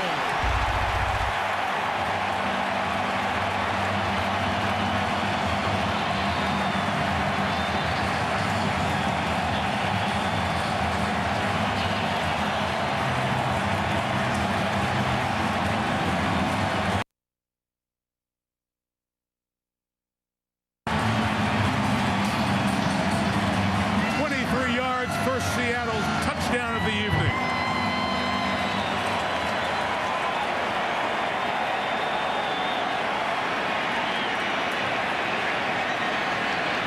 Brown adds the extra point. 2-point game. 6:19 to go in the third. A couple of quarterbacks here. Take us through the score. Now Mike Holmgren just really loves to throw the football when he gets down, and he just brings DJ Hackett across the field. This is a nice job by Matt Hasselbeck, just letting a guy who's big enough to be able to go up and get the ball and make a play for you. 21-19. That scoring drive, Matt Hasselbeck had been involved in so many first-half turnovers. And Steve, I heard you mention at halftime down on the set that you feel like it takes a quarter to make up for each game you've been out. Mike Shanahan used to tell me, Steve, if you miss a week, it's going to take a full quarter for you to get back up to speed. With Matt missing 4 weeks, it's going to take him a whole game. He'll realize that, and that's why it's been such a struggle. The game's so much faster than you realize even missing a month. Vernon Morency on the kick return. He gets it out to the 33-yard line. Well, we've got some pretty good quarterbacks in the building tonight. As Tony would say, all have gone to TV or radio. Boomer Esiason working Westwood One Radio with Marv Albert, 35 career starts. Warren Moon in the booth next to us does Seahawks radio, 41 consecutive starts. We mentioned Steve Young. What's your all-time starting record in a row? Tony just told me it's 55. I'm very proud of that. Kind of pales in comparison to the great Favre. That's okay, guys. I was a punt returner. That's okay. I don't get included in that. That's no, okay. you do. Hang on a second. That's okay. We're working chronologically up. To age. 33-yard line start the drive. Amon Green, a dozen first down yards. Joe, 71 career starts, beats the group. And Jaw's back in the studio in the pregame. He's halfway past Favre. What do you marvel at most about Brett's remarkable I think people don't realize, and Joe knows this, the best athletes in the world are paid to make sure you don't play next week. That's their goal, is to drive you into the ground, to cause you, not harm, but just very physical football game. 200-plus games in a row is unbelievable. 232 regular season tonight, 252, including the playoffs. Amon Green runs it for 3 yards to the 48-yard line. And when you talk to Brett Favre, you get a sense of the pride that he has in this streak. Oh, he certainly takes authorship in this streak. He does not want it to end. But he says things like, you'd think something would have happened to me even out of football. Like he talked about falling out of a tree stand when he was hunting. I mean, quarterbacks get hurt all the time. Little things, right, Steve? And they can't go. Interesting that Aaron Rodgers made it a half. I thought that was very ironic. Just tell you how physical the football game is. And Brett Favre's done it for multiple decades now, over a decade. Officially 2nd and 8 from their own 48. Here's Favre back to the air, and William Henderson, the fullback, fighting for just a yard. The Seattle defense is now enthused. We have a penalty marker down on this play. You mentioned Aaron Rodgers. That's the irony. And Rodgers said he hurt his foot, the broken foot, sometime during that game, and he kept playing through it. In Green Bay, you don't even think of putting your hand up and saying, one, I'm coming out, because you know this guy's never going to come out, and 2, you're never going to get the chance to get back in. There is no foul for holding as the ball had been passed downfield in an area unoccupied by those receivers. Okay, whatever. Whatever you want to call it, that's fine. Unoccupied. Okay, there was a vacancy sign that was hung up, so you're all right. Steve, what I marveled at was 2003 when he broke his thumb. Now, to throw a foot, first of all, to get the snap, how painful is it? And then to actually have it broken and wear a splint on it and then come out. We did the game right after that. Fortunately, there was a bye. He had 2 weeks. Not that it matters on a broken thumb. That, to me, was the most marvelous thing I saw. So it's unnatural. He does things that are not possible in many ways. And I don't know what it is about him. He's able to do things, even throw the football with a broken thumb or with a turned over ankle, and all the things he's gone through his whole career. You just marvel at it as a player, as a quarterback. 3rd and 6, blitz picked up. Favre trying to make it happen. Hit as he throws, incomplete. Well, he got hit from behind as he was trying to throw. Scooped back up. Darryl Tapp, the rookie out of Virginia Tech, planting the future Hall of Famer into the turf. Steve, do you think that football players themselves consider the streak even more remarkable than the average fan? No question about it. You don't know the context of it. You don't know what you go through to play. Just that hit right there. Just happened. Everyone else is on their couch at home. He just took that hit, and it's going to take him a while to get over it. He is that tough, and I think only players can truly appreciate it, Tony. Nate Burleson says, no touch, guys. It's going out of bounds. And it's a very poor net on the punt. Seattle will take over at their own 23-yard line. Well, you talk about the perspective in this sport where guys are trying to knock you out. Here are all the major sports. Doug Jarvis of the Montreal Canadiens, 12 full seasons, start to finish, with a little overlap for some of these guys. AC Green in the NBA, 14 full seasons. You know about Cal Ripken's streak, which opening day till the end of the year, 15 full seasons. And Favre has done it for 13 full seasons. The spillover as the streak started in that first year and continues on into this season. But it's all time, all sports, on par with everything else accomplished. Well, remember, Mike, this is a quarterback. It's the focus of the football game. The quarterback is the focus. It's not a right tackle that won all these years in a row. It is the quarterback, and I think that is what is most remarkable, is the position that most people are after, play after play after play. Hasselbeck back to work, looking sharper in this half. And as I say that, pass is knocked down by Ryan Pickett. I want to take advantage of having you here for a moment, Steve, because Matt Hasselbeck and Brett Favre are tied by Mike Holmgren. Mike is such a knowledgeable XO guy, the West Coast offense. We know that. What about Mike Holmgren makes him such a good teacher of quarterbacks? I think it's the X factor I mentioned earlier. Any player knows a coach has that because his ability to communicate with his players. Use the carrot and the stick to get the best out of everybody. Notice that not everybody's the same. You can yell at some guys got a pat on the back. Mike has that ability to read each guy individually at the moment they need to be taught. From the 23, Hasselbeck. Over the middle, good elusive move by Darrell Jackson.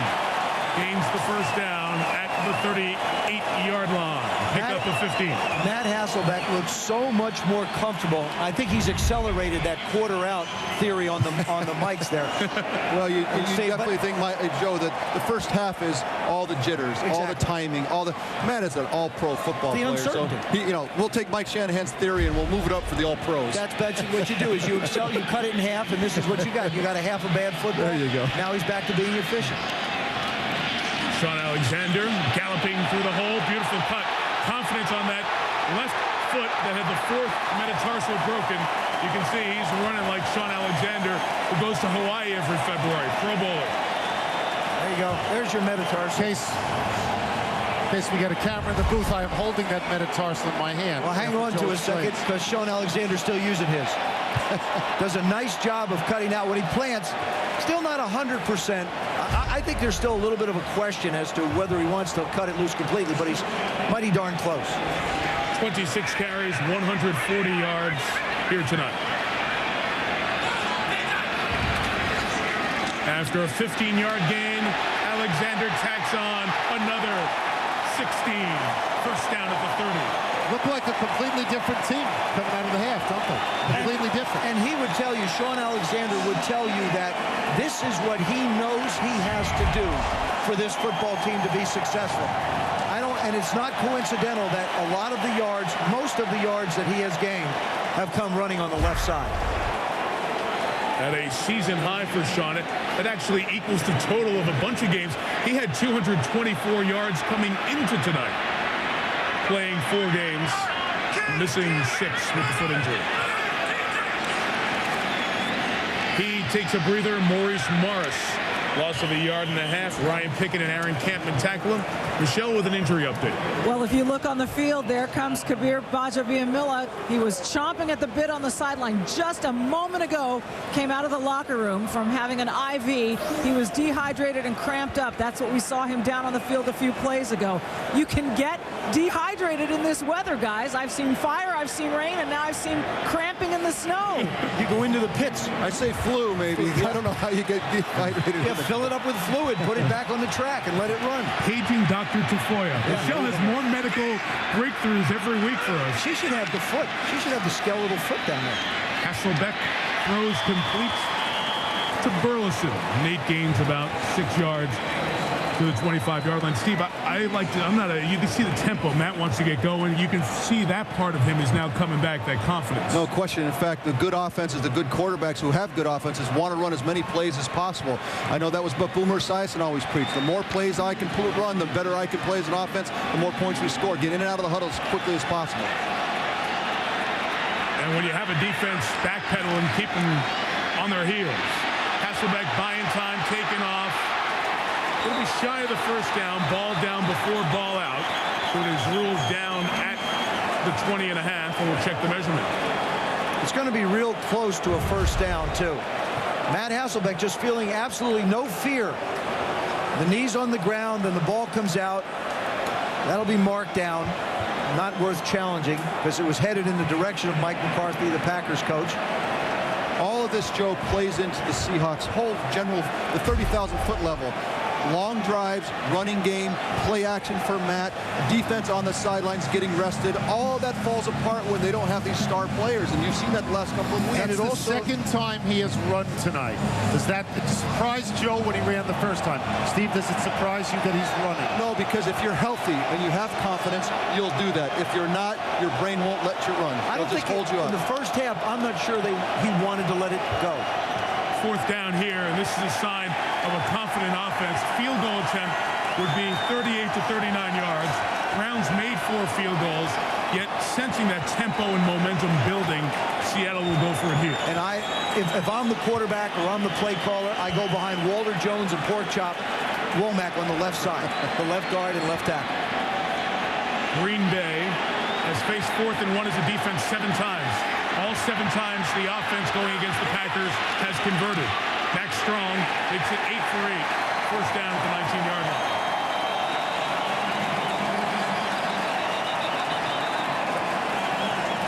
See if we got a marker down over there.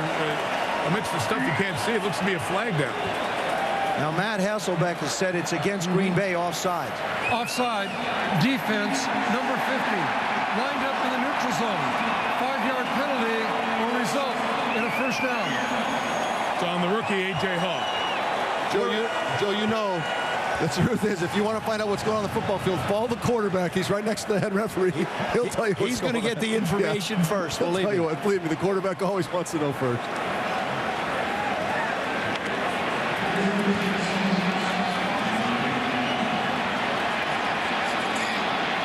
Seahawks at the Packer 15. And Alexander runs it to the 11. That'll bring the third quarter to an end. We're going to send Steve back downstairs. He can get ready for Sports Center after the game. Thanks for coming up. Michael, thanks. Thank you, Joe. Good to see you again, buddy.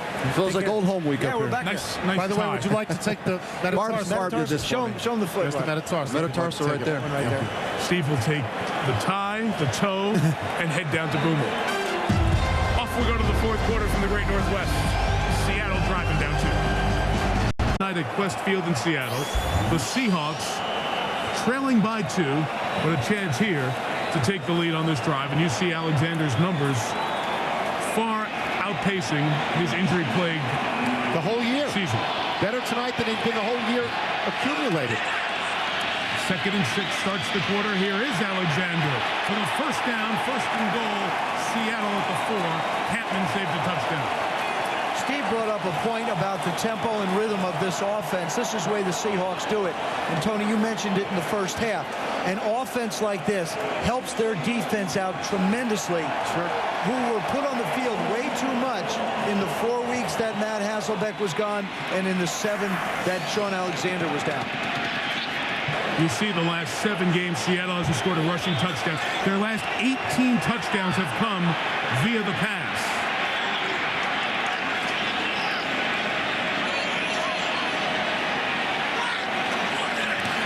Here's another pass. Holding by Jackson, inbounds. Yes, touchdown.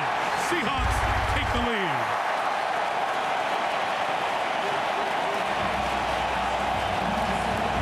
Down, up 4, go for 2. What a wonderful throw. This ball is thrown so perfectly. And the thing that Darrell Jackson does is he gives Matt Hasselbeck the opportunity to be able to throw the ball inbounds. So often receivers don't win at the line of scrimmage, and they give the quarterback nowhere to throw the football. What a catch. You can't cover it any closer than Charles Woodson did there. And going for 2 here to try to make it a 6-point game as opposed to a 5-point game. Seahawks' first 2-point conversion attempt of the season. Right back to the air. And they get it with Jeremy Stevens, who finally holds on.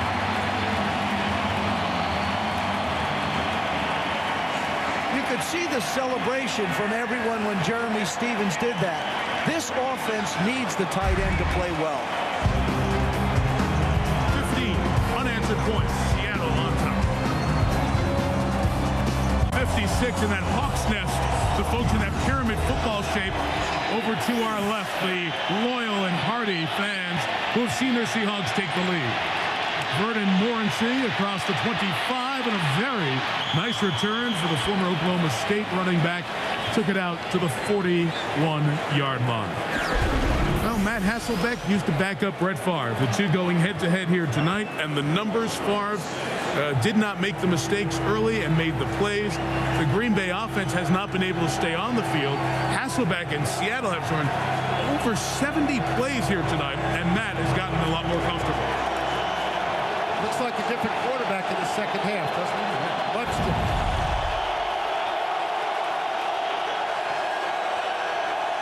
And now the 12th man, the Seattle fans, will become a bigger part of it. Swing out, Amon Green. Shown the sideline by Marcus Trufant, gain of 4.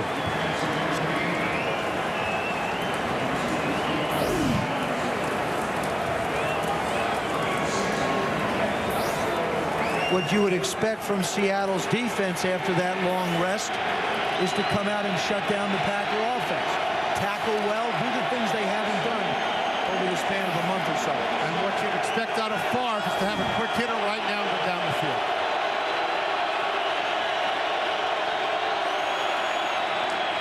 Green ran into his own fullback, Brandon Myrie, who got twisted around trying to block the linebacker. And it's third and about 3 coming up. Make it 3rd and 2. This is one of the good statistics for Brett Favre this year. In third down passing, he's number 3 in the entire NFL. His rating is 96. I don't understand the ratings, but 96.3 I know is high. And Mike McCarthy, who abandoned the running game last week, said he wasn't going to let that happen. He just stayed with it tonight.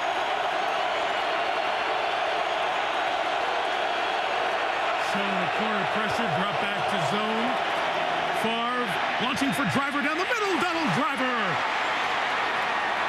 to the 17-yard line. A pickup of 34 yards. Does that help his stats? Yeah, good third down pass. Third down pass, right? That helps. What a throw. Yeah. I mean, when in doubt, go to Donald Driver. Had 58 catches coming in. Perfectly thrown ball. Just absolutely right over Kelly Herndon. And that's longer than he usually throws to Driver. He makes the point of saying most of my passes to Driver are 5 yards, and he runs the next 25 on his own. That one he only ran 5. Packers back in the red zone. Morency chased down by Grant Wistrom. Been a quiet night for the 9th-year man out of Nebraska. Mike, don't you think Mike Holmgren standing on the sidelines going, you know what? I used to cheer like heck when he made those kinds of throws. Now I'm sitting here looking at the same thing going, my goodness, isn't he something? You know, Holmgren said that when Favre does something special against him, Favre will look at him and wink, and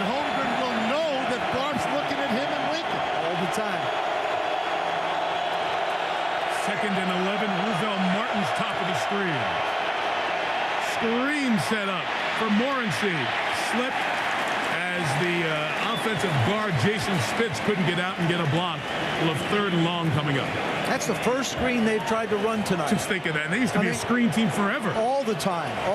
But now they're picking up the 1st and 10s. And Julian Peterson, just all over the place. Plays it off, makes the play. Wants to be the best athlete in the National Football League. And he's pretty darn close.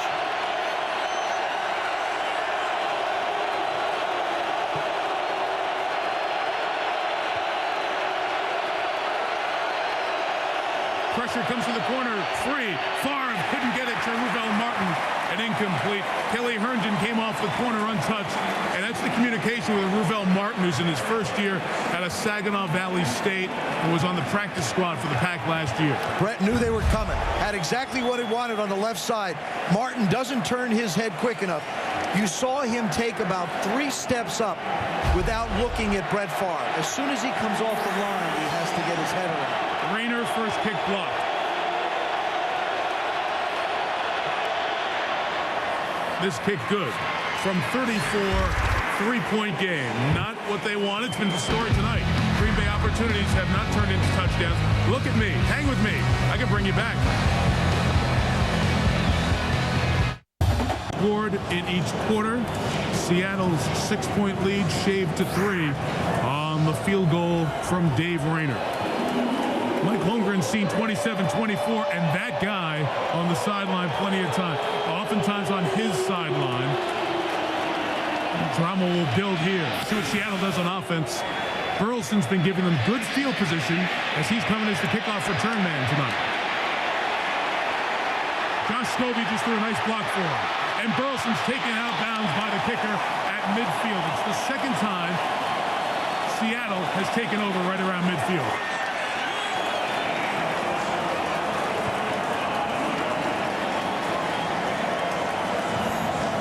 Seattle seems to have hit its threshold right here. If they score more than 20 points, they are 18-1 counting playoffs in the last 2 seasons. When they are under 20 points, they are 3-7. And 2 of those wins were Detroit and Oakland, bad teams. So at 27, they should win. And when you get that kind of field position for your offense, you should be able to put points on the board. The 2 defensive ends, Bajabamila and Campman, sights set on number 8. Who throws on first down. Oh, close. Dangerously close to Patrick Dendy, going back the other way with the interception. Good coverage. Excellent coverage. This is a boot coming out. Footing is good. Dendy just manages to get his hand in there. Dendy, undrafted guy who worked out at Plex, which is a complex where a lot of big-name guys work out down in the Houston area. He kept getting the confidence. You're going to get your chance someday. Keep working. Getting his chance this year, and he's been involved in a lot of plays here tonight. Second-year man out of Rice. Sean Alexander looking for room to run. Nothing there. Charles Woodson, Aaron Campman, the tackle. 3rd down coming up, and here's Susie Caldwell. Matt got the ultimate compliment from Brett Favre, who said during their time together in Green Bay, Brett felt that Matt had the it factor, just a little cocky for no reason, but not too cocky, and he wasn't the biggest or the fastest, but he was smart, and the guys really liked him and rallied around him. In fact, Brett felt a little threatened that Matt take over the team, but Brett called him a perfect fit for Mike Holmgren, a playmaker, a winner, and Brett said if I was starting a team, I'd take Matt to be my quarterback. Suze, I love that comment last night. He was taking over my team. Quarterbacks are so protective of their guys. 3rd and 9, he's hit as he throws. Incomplete, and a flag down for roughing the passer on Cullen Jenkins, who is in disbelief. They're going to call it for a hit to the head. Personal foul, roughing the passer. Defense, number 77. Made contact with his hand on the backside of the quarterback's helmet. 15 yards, automatic first down. You see the pressure. Well, the quarterback turned his head. Matt turns his head, and he actually hits him in the back. And he's got to be careful not to get another flag here. He's right in the face of Tony Correnti and just backed off. That is the younger brother of Chris Jenkins of Carolina. But he makes contact with the quarterback's back, not his helmet. Isn't he in the process of making the play at that moment? Is that a fair penalty? I don't think it's a fair penalty one bit at all. I think it's a bad call. Matter of fact, I'm sure it's a bad call. It keeps the Seattle drive alive. 1st and 10 at the 35. Alexander having a big night. Gain of about 1.5 yards. Corey Williams the tackle. Joe, you made the point. Watch the left arm hit Hasselbeck's name across the back of the jersey first. It makes contact with his back. And then as Matt is going down, it rides up. It slides up. Now, how do you call that roughing the passer? I have issues with that particular call anyway as a part of a rule. And Matt Hasselbeck said, hey, look, protect us. We don't care if we get hit in the head. Just protect our knees more. Coming off a knee injury, play action, Hasselbeck. Flushed again. Throws it up for Stevens, who could not hold on. Nick Collins coming over as Brady Papinga was to half step behind. Fans want, I don't know if they want the flag or if they're on Stevens here. I think they want Stevens out of the ballpark on some level. He's the guy who's drawn boos the entire night for dropping passes. And that ball is, again, he cradles that one just like he did the one in the middle and then loses the ball when he goes to the ground. Now, he's taken some unbelievable hits, but you're going to get hit if you're a tight end catching the football in this business. Absolutely right, Tony. It's for Stevens. Mike Holmgren watching the play clock run down to 2, asks for, and is granted the timeout by the official closest to him. It's a Seattle call timeout. 3rd and 8 coming up. That's a nice look for Santa. Yeah, great. Yeah. Looks great. Scoreboard looks better if you're a Seahawks Santa. 3rd and 8 out of the Seattle call timeout. They have 2 remaining.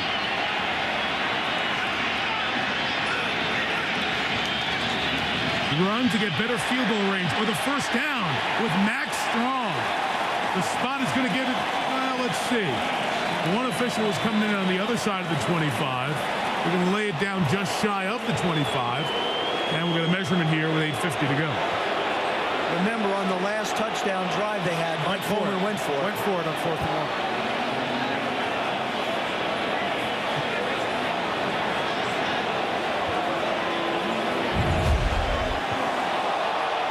Mike's going to challenge the spot. I think he might challenge the spot. To where the ball is when your knee comes down. And it looked like the ball was on our yellow line. They just used a timeout. Neither team has used a challenge here tonight. And the spot of the ball relative to first downs is something that is challengeable.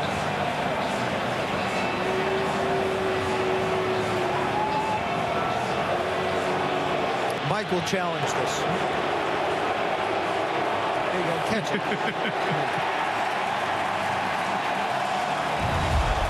Okay, so here it is. Remember, it's where the ball is when the knee comes down. Okay, you see that. Seahawks challenge. Be right back. Line to gain. The ruling on the field stands. 4th down. The fans don't like it. That's absolutely the correct call. And Mike Holmgren, who only has a success rate of 18%, lowest among head coaches who've used at least 30 challenges in the last 8 years, sees a challenge go against him, and they will keep the offense on it. As you see his low percentage in challenges, he'll go for it on 4th and a half yard. He did on the last drive. And they were successful, and remember, the Packers haven't stopped 4th and 1 all year. Alexander, left side. Got the 1, got 5. First down at the 20-yard line. SportsCenter 30-30. We're set for the update. Here's Steve Levy. Mike, as Chris Mortensen first reported, the Broncos made it official today. They'll go with rookie Jake Cutler at quarterback the rest of the way, replacing Jake Plummer. He hasn't taken a snap since the preseason. And the Cowboys have cut the, statistically speaking, most accurate field goal kicker in NFL history. Mike Vanderjagt gone. Martin Gramatica signed just in time for the Giants game. SportsCenter after Monday Night Football. Steve, we'll see you then. Full postgame from here in Seattle. NFL primetime will follow that. The 27th Seattle first down also led to an injury for Green Bay. Nick Collins, the second-year free safety, full starter last year, is being assisted off. And let's take a peek at how he was injured. The left side of your screen trying to tackle Alexander. Looks like his foot just slipped out. And that knee didn't look like that got hit at all. Did not. That was a footing injury. So Tyrone Culver, rookie out of Fresno State, has to come in. This guy was a 6th-round pick of Green Bay this year. If I'm Mike Holmgren, and all of a sudden they tell me from upstairs that they've got a rookie 6th-round pick playing at the safety position, I'm going to figure out a way to either get Darrell Jackson or Deion Branch somewhere on him and make him cover. Culver has seen almost no snaps on defense tonight. 1st and 10 from the 20. Alexander, who has 176 tonight, goes minus a couple there as Ryan Pickett, good free agent acquisition for this Green Bay team, off the St. Louis squad a year ago, makes the tackle.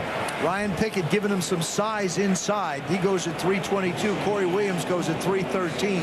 The two big tackles for the Green Bay Packers. Meantime, number 4 in green and gold sits and waits to see what kind of a comeback his team will have to mount. -3 or -10. Huge stop. This drive that has been continued by a roughing the passer on 3rd down and a 4th down conversion. Alexander, 1st down and goal at the 6. Sean Alexander is going to get almost as many yards in this football game as he's had all year. All year he had, coming into this game, 224 yards. 82 carries, 224 yards. That's nothing at all. In this game, he looks like the MVP he was last year. And last week he said he wasn't up to the speed of the game. He said last week, I need to get back to what the groove is. And I think he's found the groove. His 34 carries for 189 yards, 3rd highest single game total of his career, most since Halloween of 04. Now on play action, Stevens out there with Hasselbeck, who throws incomplete. Jackson covered by Woodson. Campman with the pressure. It almost looked like Jeremy Stevens was open. When Matt Hasselbeck comes out, Jeremy Stevens looks like he's open in the flat. Do you make the decision? Are you saying that a quarterback would not throw to Jeremy Stevens because of the drops so far? I'm telling you. If he's open, he wouldn't throw to him? If there's uncertainty and it's close, you get a little leery. Former #1 pick, guy with 2 touchdowns this year, and 2 drops. 2nd and goal, Alexander to the 3. A.J. Hawk was waiting. They spread him out with 4 receivers and no fullback. Michelle Tafoya, injury update.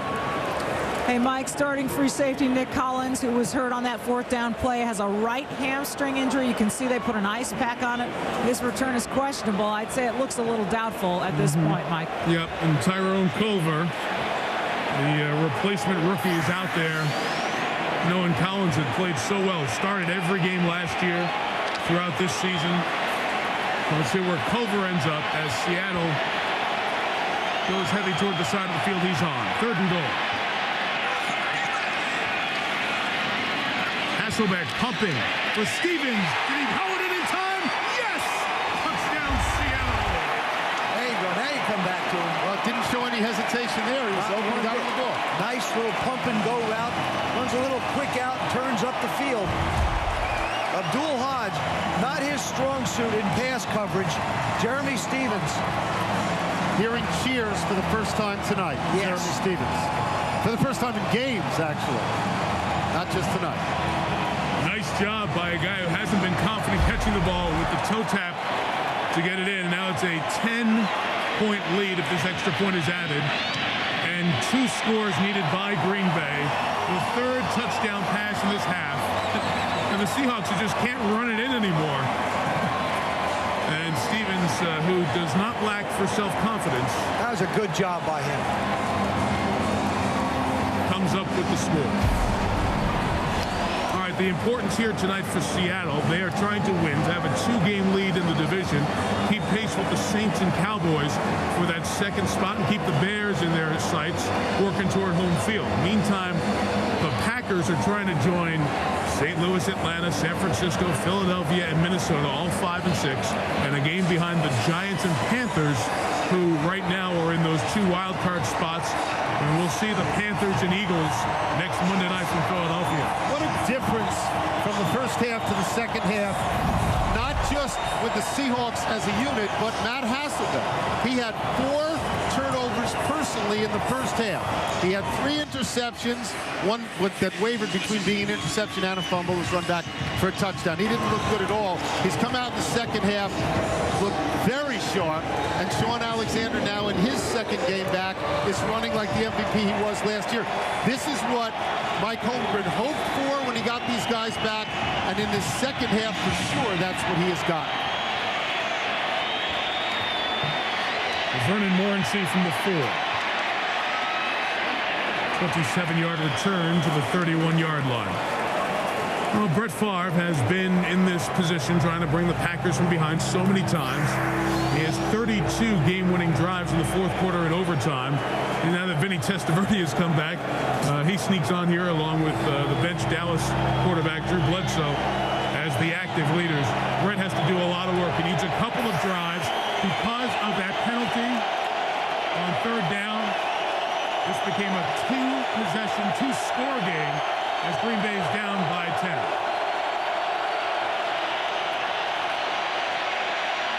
Favre trying to get it quickly. Intercepted by Marcus Trufant. And this play is stopped as Trufant will be whistled down at the 28-yard line. Chris Francis, another young wide receiver. He's trying to get the ball to down the field. This is just Brett trying to make a play, trying to get too much in a hurry. He tried to get, 11 points on one pass right there, and it was well covered. And again, Trufant had won 18 games without an interception. Herndon had gone 13. Now they both have interceptions on the same night. And Favre tried to get it all on one play. Just Trufant does an excellent job making the play on the ball. Chris Francis can't get to it. Joe, you mentioned Francis. He's a free agent rookie out of UTEP. Think of the players who were a part of this team. Javon Walker, obviously traded to Denver, as you know. Corin Robinson was suspended after Game 5 as the NFL handed him a 1-year suspension. And Robert Ferguson on injured reserve with a foot injury. So after Driver and the rookie Jennings, you have Ruvell Martin and Chris Francis as your wide receiver options. Sean Alexander now a career high in carries as he takes it over the 30. Brett Favre has always said, I'm not going to back off. I'm going to keep on firing. And the interception that he threw that Kelly Herndon got to Bubba Franks was a little bit overthrown. This was another one that was just a little bit overthrown that Marcus Trufant manages to make the play. But that's who he is. That's in his DNA. He is going to try to fit that pass in. He's going to try for that big score. He calls himself a gunslinger. He's going to try. But, Tony, it's 1st and 10. It's wrong. And it's you the wrong need time. You need 10 points. Right. You but can't again, do it. that's who he's always been. You don't expect him to change now. No. 2nd and 7. I guess Sean Alexander's foot's okay. My gosh, has he carried a lot tonight. Approaching 200 yards. And Matt Hasselbeck has bounced back as well after his struggles. First time playing in 4.5 games after the sprained ligament, the MCL in the right knee. These are the two guys they need, right? Alexander and Hasselbeck. One is an MVP, one is a Pro Bowl player. If you could, I mean, the NFC is wide open because every team keeps losing every single week. But if you're going to make a run, you have to have those guys healthy and active and competent. Heck, if you're a 4-7 team in the NFC, you're still very much in it. And you saw his completion percentage was under 50%. He's had a lot of drops tonight.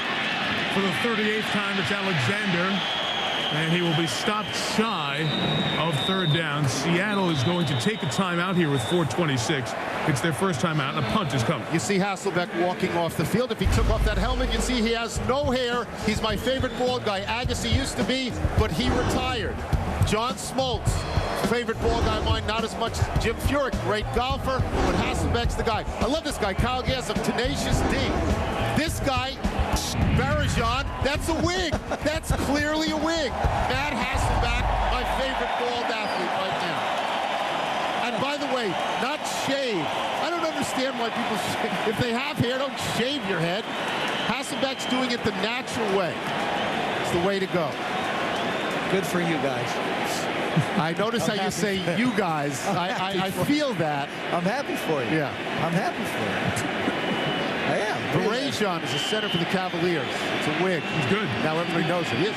Good player, good hair. Al Harris is good. Right in the middle. 4:26. Hockelmeyer to kick for the second time tonight. It'll go out of bounds. So Green Bay loses about a minute and a half or so, but they will get the ball at the 26. Chasing Brett Favre tonight has been Julian Peterson, who is wired for sound.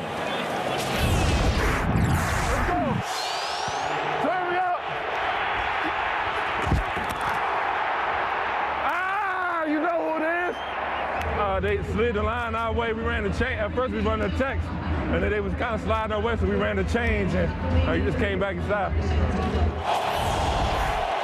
The Seattle defense led by Peterson, one of those smaller, quicker guys in a pass rush mode now, because you know is going to be slinging it. Green Bay 2 timeouts left. Favre to Jennings. Greg out of bounds at the 30-yard line. Julian Peterson coming over from San Francisco. Big free agent acquisition. $54 million deal. So disappointed to go back to San Francisco and see his old team beat him last week. And he wanted to go play in the East, but he also wanted to join a team that felt like they have an opportunity to go somewhere. That's why he chose Seattle.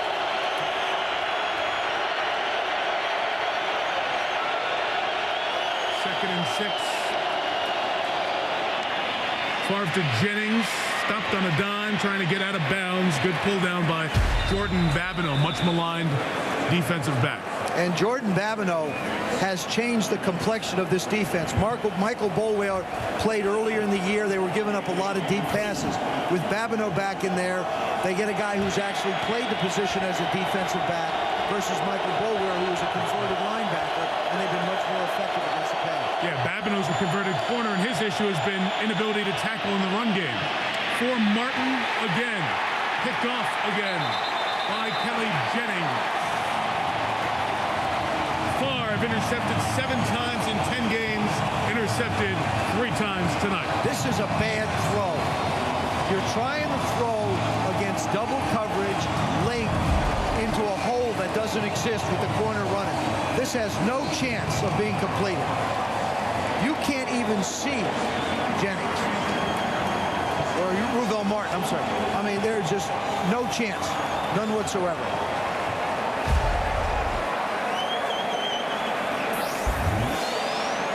There you see the 2 picks here in this second half.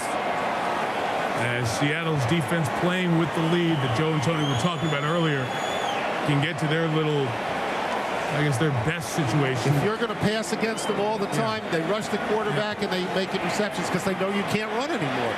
And at their size, they're ill-equipped to handle a running game late in the game. But then again, don't have to with tonight. their speed, they can cover everywhere. Sean Alexander ties the NFL high for 39 carries. He was over 200 yards, but that loss of a yard is going to take him either right to 2 or 199 as a timeout is taken by Green Bay. It's second. You think Mike Holmgren's trying to make up for all the time that he didn't have him? And just say, look, I'll just run you 40 times tonight and we'll call it even. Mike Holmgren, it now looks like Seattle is going to win this game. Mike Holmgren has the greatest home percentage of wins of any coach of all time, 77.8. The question becomes, does he go to the Hall of Fame with what he's done? All of these people have similar credentials, 125 regular season wins as Holmgren has, and a Super Bowl or a league championship as Holmgren has. There are also candidates that are out there that are active right now. You know, I asked Holmgren the other day, do you ever think about the Hall of Fame? And what he said was, and I thought sort of a rare admission, because you don't think coaches are going to actually say that they think about stuff like that. But he said he was afraid when they lost the Super Bowl, said, I thought I may have kicked it away. I don't believe he's kicked it away at all. Alexander runs, does not gain much. Colin Cole, the tackle. 3:28 to go, and that stops it here. We talked about there are guys who currently fit the level. The 9 you saw Bill are already in. Right? Yeah, here comes the list. Okay. Parcells, Cowher, Holmgren, Gibbs was already in, but is coaching actively now. And Shanahan, Joe, I've got to believe they're all in. I do too. Right, Mike? If you just base it off what we saw before, the men that are in, and certainly these men have earned the right. The number's well over 125. The Super Bowl wins behind them.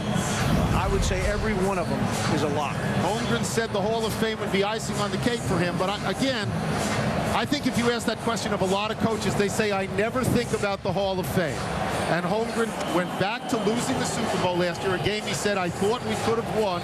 And he said, I thought we had a chance to win. I just think I kicked that away. But when you've been a head coach for 15 years, you've won the Super Bowl, you've had Hall of Fame players around you, and you've been able to accumulate that many wins, the best record at home, you've got to start thinking, well, maybe I'm doing something pretty darn good. 3rd and 10, no timeouts. Max Strong carries to the 45. Green Bay cannot stop the clock.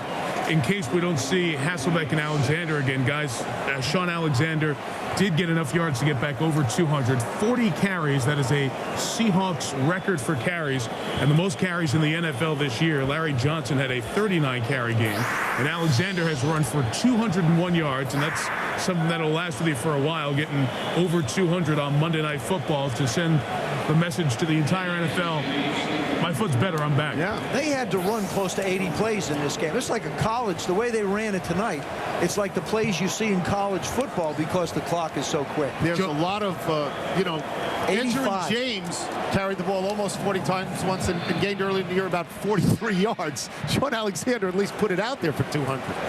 Seattle let the clock run down for the 5-yard delay of game penalty. Joe, to answer your question, Seattle's run 85 plays, and let's go down to the sideline, and here's Susan. Well, you guys are talking about Mike Holmgren, possible Hall of Fame. I asked him throughout his career, what's made him such a great teacher? And he said, first of all, is you have to know your student. You have to know how to teach him. It drives him crazy. There are so many coaches in the NFL that just don't get that. They'll yell at a receiver, catch the darn ball, but won't tell him why he dropped it or what to do not to drop it. Also, he said you have to develop mutual respect and trust, and finally, you've got to be able to get them to work hard.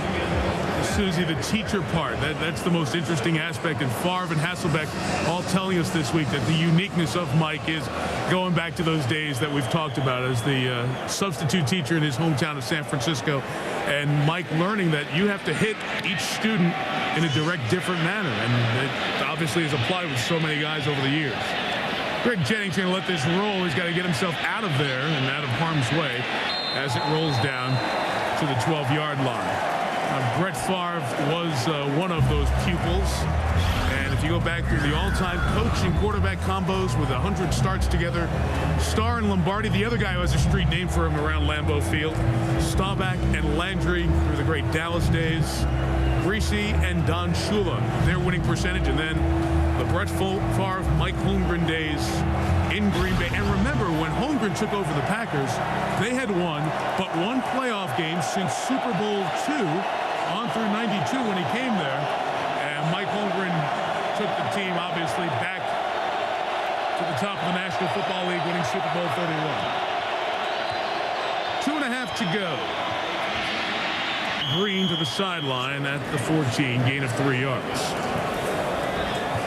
We mentioned that through their days and their success, both will be remembered forever around Lambeau. Favre obviously will be retired. His name will be up.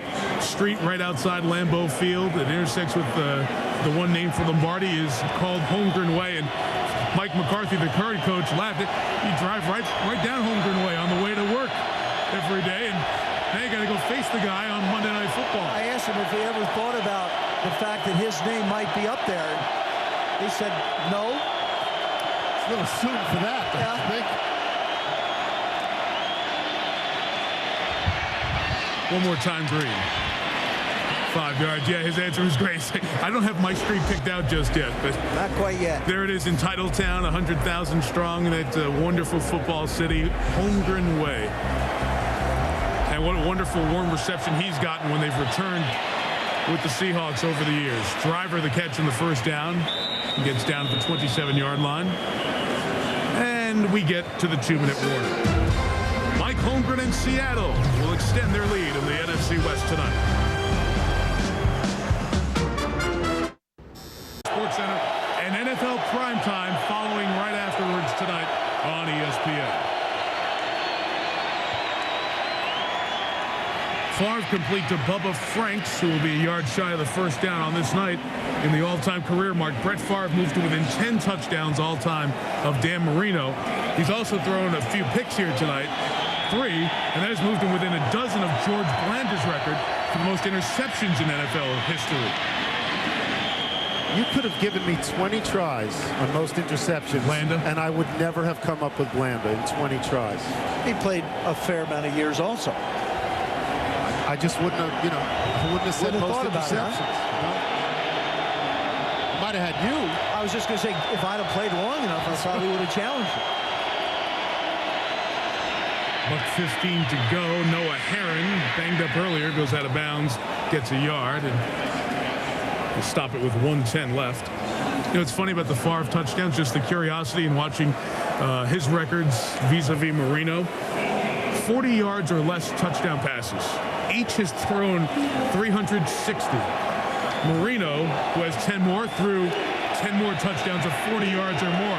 Think of the Marx brothers getting deep downfield, and not the superstar burner on the Green Bay teams over the years with Sterling Sharp and Antonio Freeman, and now Driver being the best receivers for Favre.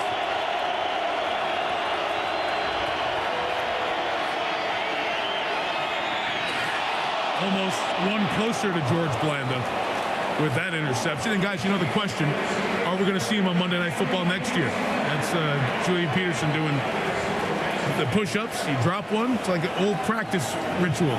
I think we're going to see him. Now, he talked about needing ankle surgery if he was going to come back again. But he also said, yeah, but I probably wouldn't even have it. I've been talking about this for years, and I might not even have it.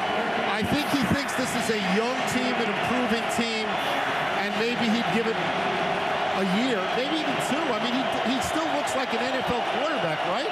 Yeah. Sure. And he loves it. Receiver position upgrade would help this team a lot. Very, very young team. Herron fighting for the first down, going to get there as the clock continues to wind down. And Green Bay has exhausted all of its timeouts. Favre 7 of 8 on the drive. That one incomplete. Okay, let's clean up Sean Alexander, guys. Penalty marker down before the incompletion. Sean Alexander went over 200 yards on Monday Night Football. It's the 37th season of Monday Night Football. And we'll show you the record after Tony Correnti's call here.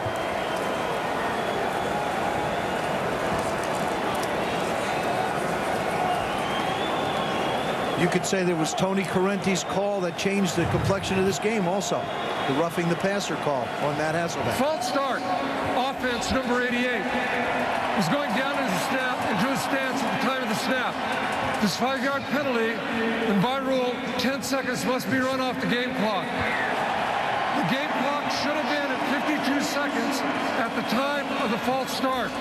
So would the game clock operator please reset the game clock to 42 seconds and start the clock on my signal. The clock's going to start on my signal. Perfectly explained.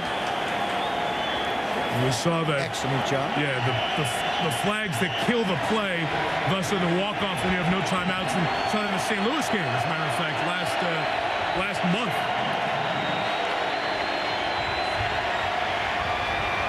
Brett launching downfield, out of bounds, incomplete. We'll show you this 200-yard night on Monday Night Football over the 37-year history. 500-plus games, only 4 times. Bo Jackson, Seattle, 87. Remember that game, of course. Ricky Williams doing it against the Bears. Thurman Thomas against the Jets 16 years ago, and tonight, Sean Alexander, the 4th 200-plus yard rushing performance on Monday Night Football.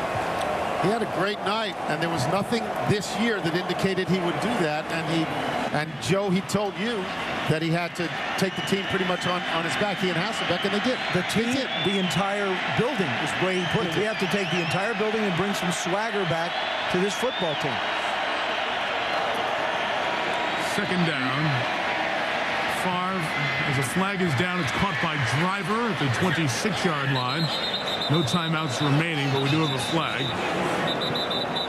Look at Favre. He still wants to get it in the end zone. Wants to try and win the game. Well, they're not going to put the ball down for him. He's where's my football? There was no flag, so that's what they're waiting on here. There was a flag thrown. It was a flag. Illegal shift, offense. As the man went in motion, another player was going down into a stance. Two players moving simultaneously, never reset. 5-yard penalty, replay second And that's no runoff because that did not kill the play. That's not a play that gets killed, or a flag that kills a play, by the way. Here's Holmgren with the win tonight. So, guys, he's going to get to 70-plus wins with Seattle. Same thing he did in Wisconsin with the Packers. Only 2 NFL head coaches have won at least 70 with 2 different franchises, and that being Don Shula, who did it with the Colts, 71 wins, and Miami, 257 wins. Got to coach a long time in both cities to do it. And people who are great in one city often stay in that one city and don't move at all. And you have to have certain elements. You need an exceptional quarterback. You need a very good defense.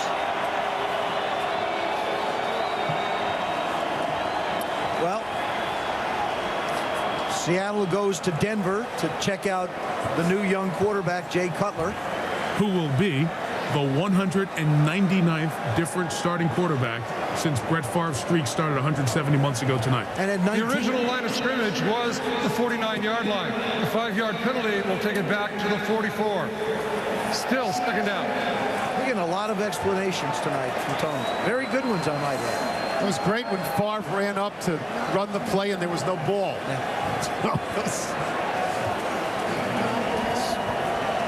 Don't be surprised if this one gets thrown down the middle of the football field deep, trying to make a play. Still interest in some parts in these closing seconds. Noah Herron on the release to get to the 44. Let's see if they get one last playoff. Receivers coming back. Yeah, they'll get one more snap here. Final play of the game. We'll see if they go for the end zone. Favre just looking for somebody to get deep. Loses it, and the night ends with a fumble and a recovery here by Seattle. This play is apparently still alive.